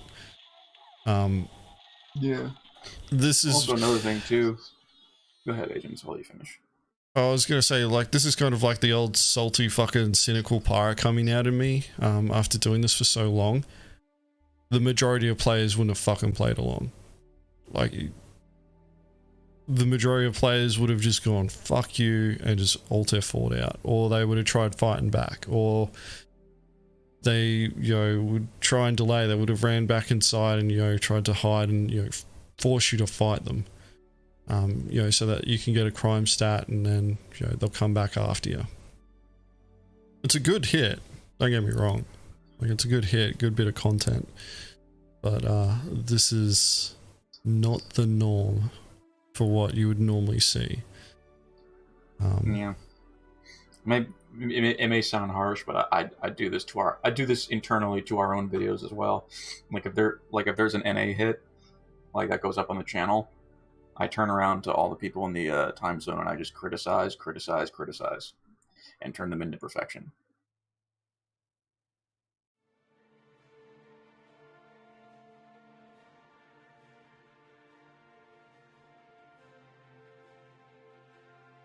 Which behavior is bad, Simeon?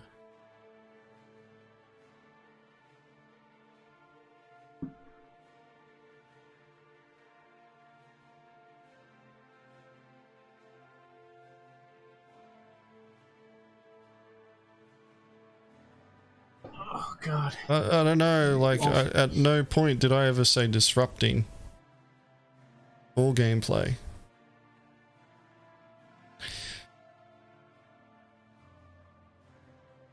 Like, the target not behaving the way that we want is to be expected.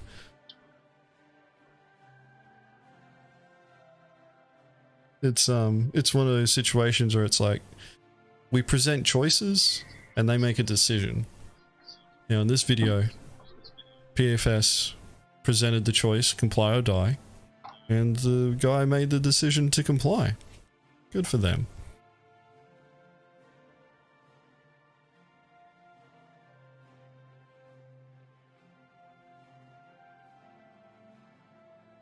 But yeah, like,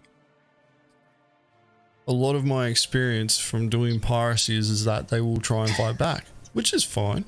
Like, oh, it doesn't bother me that they fight back. In fact, I prefer them to fight back. You know, stop being yeah, like literally, like stop being fucking pussies. I'm sick of it. I'm sick of killing brain dead NPCs that just sit in their fucking pilot's chair and not like being completely oblivious or straight up giving up. It's like, no, fucking pick up a gun and fucking fight me, pussy. I don't fucking care. Like, just stop doing nothing. You know, who knows? You might actually win. Like, you know, it's about you bought into a video game. You know, it's about having a more immersive experience.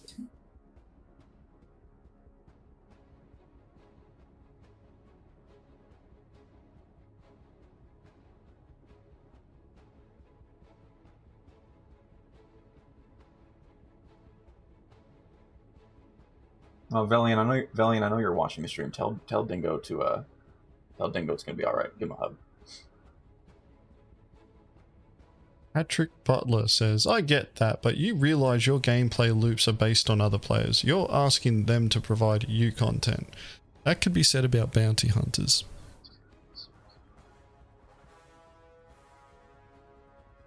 Or just any like quite literally any PvP game loop in all creation. Yeah. That's kind of how it works. Like, the fact of the matter is that Star Citizen is an open PvP game. As much as people don't want it to be and won't acknowledge that, it is. The consequences for engaging in that open PvP, though, are supposed to vary from location to location, and it does. If you start trying to engage in any sort of combat around space stations that have an armistice zone, for example, you will get a crime stat. Agens, what is the consent button for Star Citizen? Where is it? Where's the consent button? It is on the client when you press launch. That's right.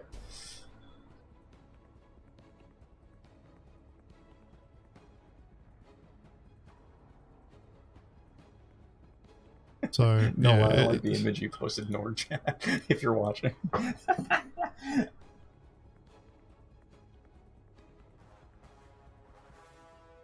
PFS, you're going to get a lot of those comments. Someone commenting on your video, pirating unarmed players isn't piracy, expect Alt F4s. It's like, that's what they want to do. Like, as I said before, this is, you know, like, we present a choice when we're engaging in piracy. That's the way it works. Maybe we should do a little bit of a reverse psychology agents. Like, because if we tell them to fight back, they won't, because they know that's what we want, so they're going to alt it forward. So let's tell them to log out. Let's tell them to bed log. Let's tell them to opt out of the situation. Yeah, yeah. And so that's not breaking news. That's a consistent thing that happens on a weekly basis. And we're over the 2-hour mark too, by the way. We're in one of those situations where it's like, the fact of the matter is, it's one of those situations where... Oh, fuck yous all.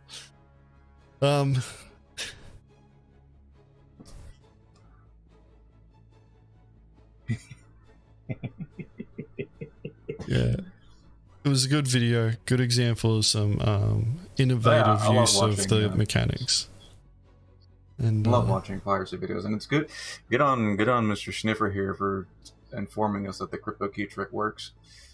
Yeah. I don't know if I'll use it personally, but it's good that it works still, again. Keep it up, man. Just keep going. Keep pirating. Don't stop, ever. Alright. What we're going to do is we're going to keep this ball rolling. We're going to be moving on to the next video. Which one is this now? Fuck. This one is, let me press that button. This one is from Dead Leader.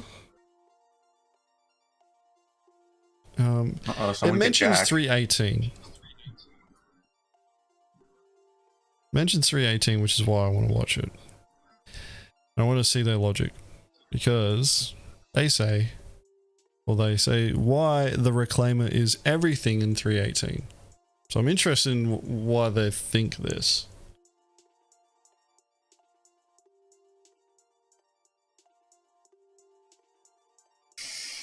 So, Dobbs, let's find out why the Reclaimer is everything in 318, even though we've been playing it for a few weeks. Ready. Yeah, just listen, dude, I'm not going to talk about what we know, dude, because we can't, NDAs and everything. I had a picnic with Chris Roberts yesterday. We talked about a lot of stuff. Was it the Reclaimer? Maybe. I don't know. I'm not supposed to say. I don't even think you were supposed to mention the picnic. Alright, let's get this started. The Reclaimer, while being one of the most impressive ships to look at in game, has, in practice, since it's been flyable, it's been a bit of a lame duck. Other than it being a salvage ship, for which that gameplay isn't in the game yet, it's extremely slow, can drop out of the sky without proper usage of its VTOL and atmosphere, and it can't even dock or be summoned in most hangars, making its large cargo hold undesirable even for cargo hauling. But with the upcoming 3.18 patch, we're finally getting a new iteration of salvaging with hull stripping, and I don't think people fully realize how and who the Reclaimer is about to become the new metaphor. My name's Dead Leader. Let's talk about the Reclaimer. Now, Oh, I like to that intro preface animation, this, actually. First, we need to look at what else is coming in patch 3.18. We have the cargo refactor that's coming online at the same time, allowing the physicalization and moving of 1 SCU cargo boxes. So not only cargo purchased or stolen, but RMC, which is short for recycled material composite, the material gathered from salvaging other ships. I'd really like to see a time lapse of how long it's taken them to get out a new babbage. Between ships. This is actually sped up 100 times. Kiosks. We also have soft death, which is also being introduced, where instead of your ship just exploding when you die, instead of exploding into nothingness, killing everyone on board, there's a chance that instead your ship will just power down into a dead state where the cargo will stay on board and the ship's crew remain alive to fight or call for help. This obviously has players keen to try out piracy more, and PvPers are going to love it as well, since there's more game mechanics to allow it to be more profitable to do. Now, CIG has stated that in 3.18, cargo prices that you can buy and sell from trading consoles won't get a rebalancing in prices, meaning that the risk versus reward for buying and selling cargo just won't be worth doing it this patch, since you have to put your own money down each time you are looking to buy a ship full of cargo, and the return isn't even that great on the best of cargo that you can pick up. So that hasn't stopped players from doing that at all. The majority of players will focus on how much money that they can make in a patch, but those who are engaged in cargo hauling gameplay don't care. They will keep trying to do it. And then you've got miners who are, going out there mining their stuff, refining it, and then transporting it. They're not dependent on the commodity trade in terms of having to buy. So there are also options too for piracy. Let's keep this going.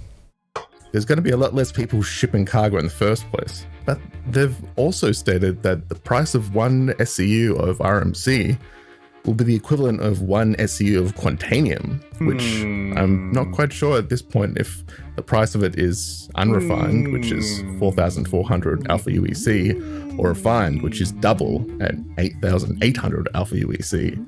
But all this means is that if someone sees an unescorted reclaimer in game slowly limping into or out of atmosphere, pirates are going to know it's holding the most valuable cargo, where it's capable of selling the cargo to lay in wait so they can jump it, since it can't dock everywhere. And even so, one of the things that you're probably going to see a lot in 3.18 is a lot of reclaimers, if people want to use them, around Grimhex, because Grimhex is one of the few locations that has a hangar large enough that you can launch your reclaimer from. You can do that now, but everywhere else you've got to do it from the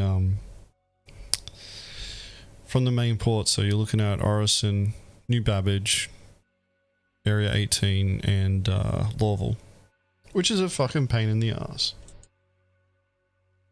You can't go wrong with ham and cheese, Donnie. Wait, what kind of cheese though? It's the music, Donnie. I'm pretty confident it's the music, because it's making me hungry too. Making me hungry too, actually. Like, my stomach just rumbled. What the hell is happening to us?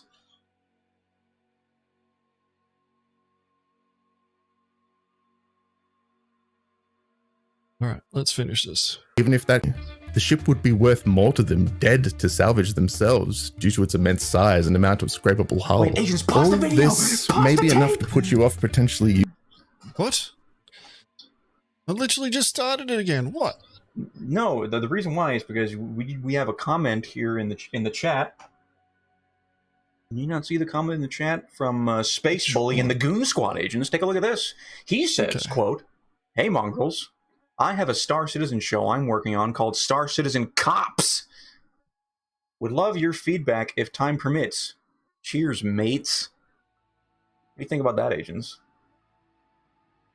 You want like this? Like the name is literally all you have to go off of. Agents, go. Star Citizen Cops. Is it like Cops the show?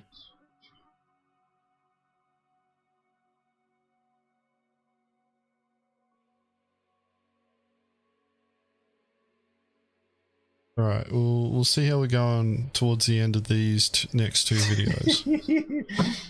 I don't know, man. Hey, listen, I'm a servant of the chat. All right, agents, you got to deal with it. We're almost finished with this one, so let's see how we're going. Whatever.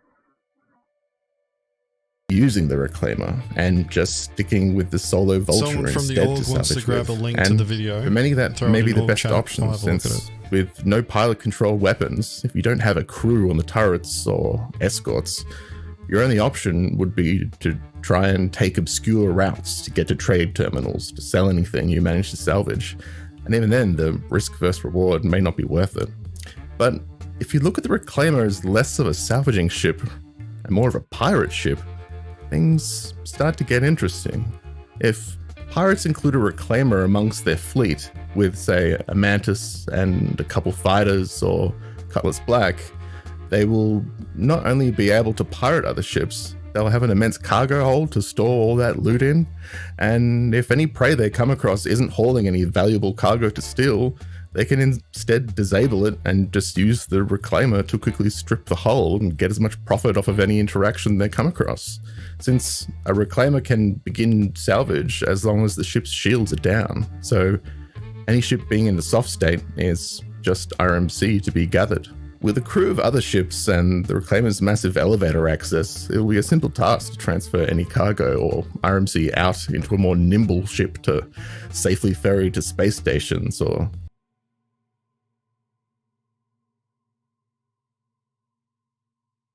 I wish I could say... Yeah, I have I have something to. I have a lot of things to say on this topic, but I really can't say anything. That's just it. Like, I was just gonna say, tell me how you don't know how to pirate without telling me you don't know how to pirate. This is one of those things where in 318 you'll see what I mean by that statement. Yeah. You'll have to see. Like, listen, I respect the NDA, so as soon as it hits wave 1, we'll jump back on stream and we'll talk all about it, right, agents? Yes, we will. But yeah, like, I can't even talk about that. We'll just finish the video. Yeah.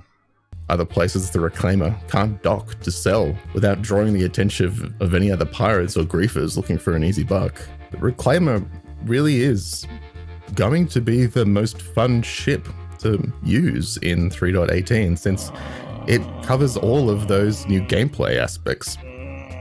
Even if you do blow up, being able to defend it and get into like, you know, a PvP fight while you wait for backup to come and try and rescue your loot out of there, it takes advantage of all these new mechanics and would be the most fresh sort of gameplay to try in Star Citizen. That's why I'm excited to mess around with the Reclaimer, and of course, anything I get up to in a Reclaimer once 3.18 goes live, I'll try and record and upload here when it happens. I also just joined Twitch at twitch.tv/deadleader. The link's down in the description below, and when 3.18 comes out, I'm going to be going around on the Reclaimer, so if you'd like to join my crew, come follow me there, and I'd love to have you on board. Well, that's all for this one. My name's Dead Leader, and I'll see you out in the verse. Please don't scrape me. No, I'm going to scrape you. I'm going to find you, and I'm probably going to scrape you. Let's just get that out the way. Yeah, I keep saying it. 2 words, guys. Legitimate salvage. Everyone's a target. Everyone is a target. Now, about this video, when it's questioned about like the whole if the Reclaimer is going to be a good pirate ship and everything, I have a really good take on that. But you're not going to hear it.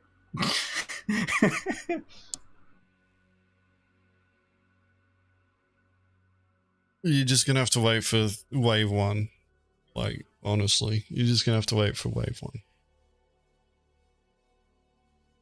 There's a lot that we could say. But you know, like, I hope you can kind of tell by the inflection of my voice. It's kind of.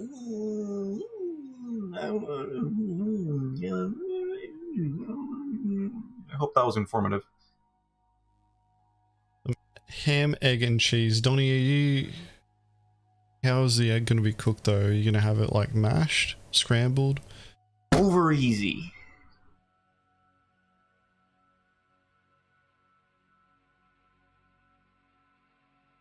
Hot sauce? Wait, let me ask you something, Donnie. Have you ever had a ham and egger?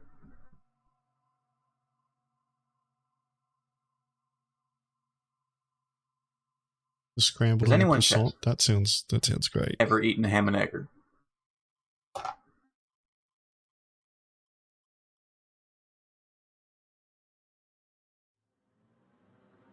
You agents ever eaten a ham and egger?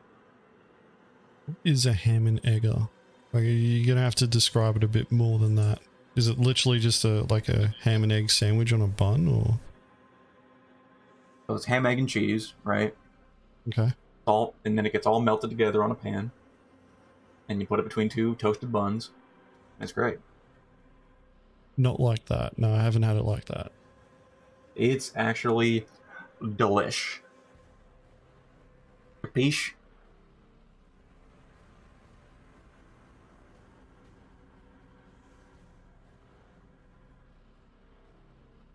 Right. Well, that was why the Reclaimer is everything in 318. A very speculative video. Yeah. It's an interesting perspective. Unfortunately, we can't share ours.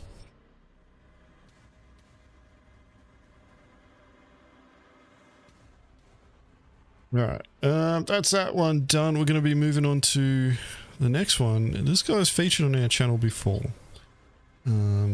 You may recognize him. Asians, dude, are you always fucking baked, or is this like your natural fucking demeanor, bro? Like, are you always fucking cooked, my dude? Sure. Oh my god. It is 3:30 in the morning and I haven't had a lot of sleep. Oh my god, this feels so fucking dank, man. That's actually how Dobbs sounds most of the time. Yeah, I'm fully sober. That's just me. So the next video that we're going to be reacting to, it comes from Beard of Oz. And it's Star Citizen 318 post-wipe early game earning guide. Now, I think it's going to be the same as the last video, Dobbs, where we're not really going to be able to say much, but I'm really interested in what Beard of Oz has to say about 318. I think it's really weird how people make these guides when they don't even have it in their hands yet. Or maybe this guy does. I'm not sure. I don't know if he's ETF or not, but like, it's still weird, even if like you can't even say anything. So the premise of this, like, I understand like needing to, you know, get in while the getting's good and provide guides for a patch that isn't even out yet. So at that point I understand, but it's like, what kind of tangible stuff is even in here? I guess we'll find out. A lot of views. But yeah, like, I am interested. I feel like there's going to be a lot of speculation based on around salvaging gameplay. Let's see. As we wait for 318 to drop and all the changes, additions, and beginnings that it promises to bring, another shining beacon of hope comes with it: the wipe. As you might already know, I'm a fan of wipes as they add an element of freshness to our limited selection of gameplay, and this time it's a good one. Reputation will be wiped too, alongside our wallets and in-game purchased and found items. That includes ships. But what does this mean for you? Well, that all depends. If you're a backer with an extensive selection of ships pledged, it means you have a fair whack of components and weapons to repurchase. And if you've just got the one simple starter, you might already have your eyes set on that next step up. And for this, you're going to need space money, and probably fast. And with the reputation to reacquire through a slog of missions, that task may be a little more time consuming than you'd like. Don't worry, citizens. My name's Beard of Oz, and today I'm going to share my top picks for post-wipe money earners. It's going to be a short video, and some of these activities I've already done videos on, so I'll be linking them in the description below. I have a feeling I know what he's going to say here. If you find any of the info contained within helpful, hit that like button, so that unlike my mum, the YouTube algo gods will be proud of me. And if you I'm pretty sure he's going to show methods of earning credits that have already been pre-established in the game that'll still probably be applicable in detailed yeah, in this see? video popping up on your screen right now.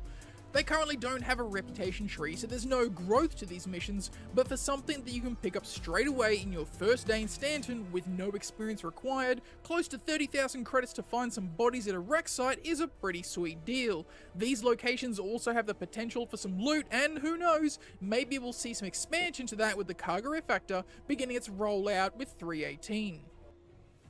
So he talks about the investigation missions. Normally these ones, they'll spawn anywhere between 3 and 4 missions. Plus all the loot dude, that you can get there. I'm looking at the chapters. Yeah, I'm looking at the chapters. He's essentially talking about, like, with his, money making guide or early earning guide. It's pretty much missions that are already in game, like the fucking 890 boarding mission, courier box missions, combat assist beacons. So it's missions that are already in the game, and he's pointing people in the direction like, hey, here's how you make money fast. And so it's he's not really, you know what COG's going to do now? They're going to watch this video and they're going to be like, all right, we have to screw this guy over and just change all the values. These are now going to be the worst paying missions ever. It's not really speculatory. It's pretty much just, yeah. Yeah, he's not wrong, I guess. He's not wrong. Maybe. I don't know. Well, he's certainly not wrong about the combat assist missions. Like, you fucking make bank off those. How do you know, Dobbs? In 318, they may have been nerfed for all you know. I don't know. That's the thing. Is like all this speculation now. Based on what we have for 318. But this is all based on 317 stuff. We don't know if it's going to change, but yeah, with regards to the investigation missions, it's like there'll be like a couple of box missions that you can do there. Bloody go find a bunch of bodies. One of the other missions that can pop up as well is you need to find a specific body amongst all the bunch of bodies that you got to go find. And yeah, it can like scale up really quickly on the amount of credits that you can earn just from doing this. These missions are a great way to get your FPS combat on and snag some cool looking pirate gear. Located in ArcCorp and Microtech, these missions will appear in the Mercenary tab. Listed as urgent boarding action, they have you going to liberate a captured 890 jump in orbit of either the planet or a moon of these systems. Note, you must be in these systems for it to show for you, and there's only one at a time in each system, so if another citizen has claimed it, you won't see it until they've completed it and left the area. An important thing to note is that when you make it to the ship, there's a chance of 2 Cutlass Blacks appearing and attempting to kill you. So if you don't have a decent bit of I don't think there's ever been a time where they haven't shown up. Once you've made it to the 890 jump, you'll have a number of enemies to kill. And there are also friendly security forces on board, but they won't last long. Be mindful not to shoot them. Once you enter the ship, you'll have a timer to stop a data hack transfer. This isn't vital to the mission completion, but it does offer a bonus. It will be one of several possible locations. It looks like this. Kill all the enemies, stop the hack if you can, and feel free to loot the AI is so bad. So long as it all goes well, that's a cool 45k in your space wallet. More if you remember to activate Call to Arms and stop the hack. One of my favorite reputation-related game loops is courier missions, or box missions. They don't offer much in the beginning, and they can take a bit of time, but it's the fastest rep grind to complete at the moment, and its top-tier mission will earn you 45k just to deliver boxes. It's all detailed in this video here, go check it out for more info. The next is combat assist beacons. These will be a little harder to chain as they are a very popular method of stacking cash fast, and should one pop up, I'd recommend snagging it. Yeah, I'm just going to stop. This is all basic information that's relevant in 317 and fucking... Yeah, it's for new players. It's literally just for new players. Like anyone that's never played the game before and wants to pick it up for 318, they would watch this and they'd watch this and be like, oh, okay, that makes sense. And yeah, it's like for anybody that's been around the block for any more than like 2 months, it's like, yeah, it's like you know this already. Let's see what he says in the outro. And in a combat pilot you are, these missions can be... And there you have it, my top picks for post-wipe money earning. There are others, no doubt, but these are the ones I'd recommend early game. What about you? Do you have any suggestions? Feel free to share them in the comments section below. This is one of the things that I actually don't like about content creation. Like this here. Saying that it's a 318 post-wipe early game earning guide. Like you could use it.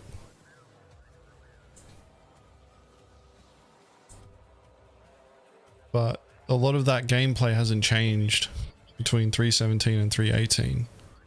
There's new mechanics being introduced like salvaging.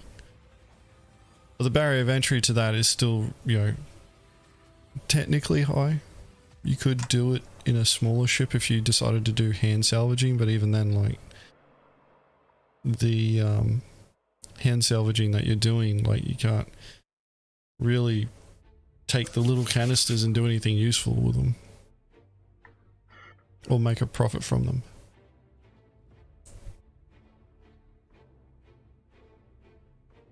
So, yeah, I was expecting this to be a bit more, I wouldn't say informative, but a bit more speculative as opposed to just saying these things in 317 that you can do in 318. But this is definitely I wouldn't even, this doesn't really come across as a noob guide though.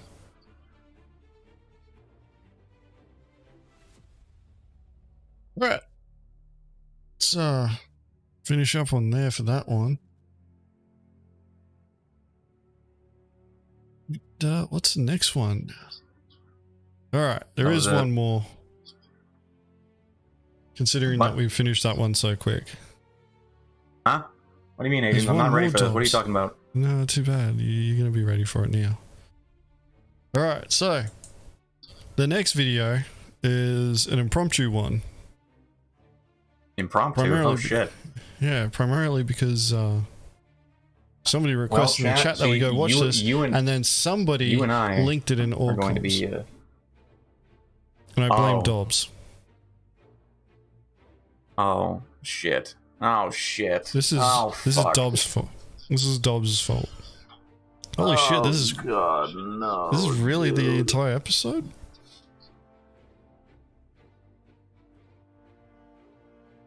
This is really the entire episode? Let's I did not expect it get here. Alright. Star Citizen Cops Season 1 Episode 1. Pretty sure this is what was suggested. It's what was linked to me. So let's see how this goes. Here we go.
Hey, what happened to his engine?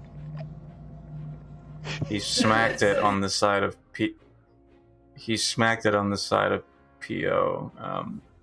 I mean, hey, look, man, that was a video. That was, yeah. Okay, the video ended and it just went to a black screen. So okay. Yeah, that's. I mean, yeah, hell. All right. Shit. If we're gonna do the like cop style videos, we have to show this one.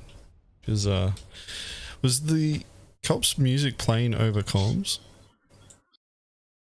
Yeah, he had it on a soundboard, very likely, and he ported it through his microphone. And because there is a video that we need to watch if we're gonna do any sort of cops.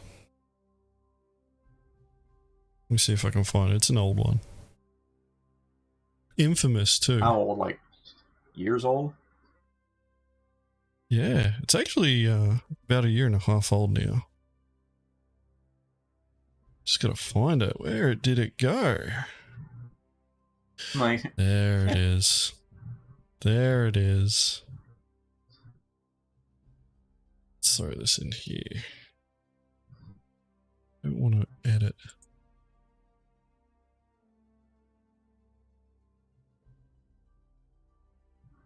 There we go.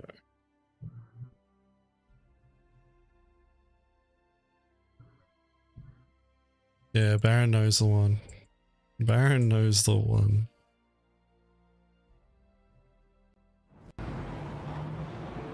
This is the Anti-piracy police force. I have you surrounded. Put your weapons down on the floor and prepare to be arrested, scum. now this is good. Put your weapons down. It's too late for you now, pirate scumbags.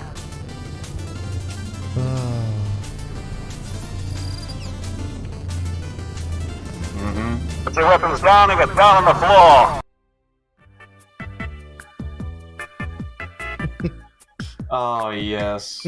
Oh, now I remember all the good times. Oh, wait, we gotta pause the read. This is such good times.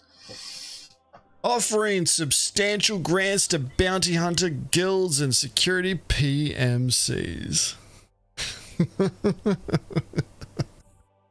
I remember this. In darkness of the recent inhumane amount of support that the harassment of others as a form of entertainment is receiving, I have decided to put money where my mouth is. From the fucking amount of glitching of bloody credits I've done. And offer substantial grants to bounty hunter guilds and security PMCs in an effort to protect those new, of little means, and of little time from harassment. I think Barset Studios would get along with this guy. Grants come at 1 billion Alpha UEC per organization to cover overheads and act as a defense and escort subscription for an all-out pirate hunting season until the next wipe. These grants also act as time compensation for the time wasted by combat logging pirates and pirates who hide inside trespass zones. The absolute and friendly gall to call fire us combat loggers. received by crime-statted bounty hunters of reputable organizations. Oh no, dude, no. Please send me PMs with links to your organization and to whom the grant should be sent to for distribution within their respective the organization. I never noticed that fucking typo. This guy.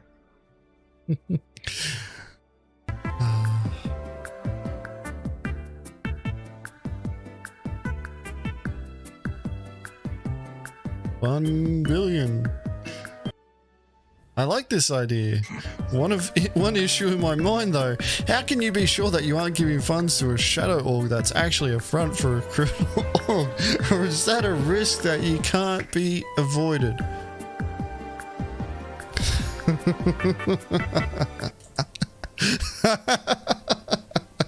I do my research and I also run the checks past AllySec.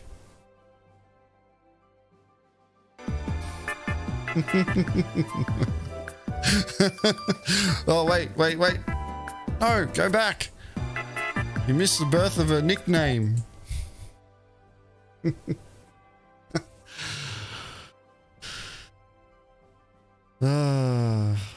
Well, yeah, you know, there are a few people on Spectrum who have reached meme status.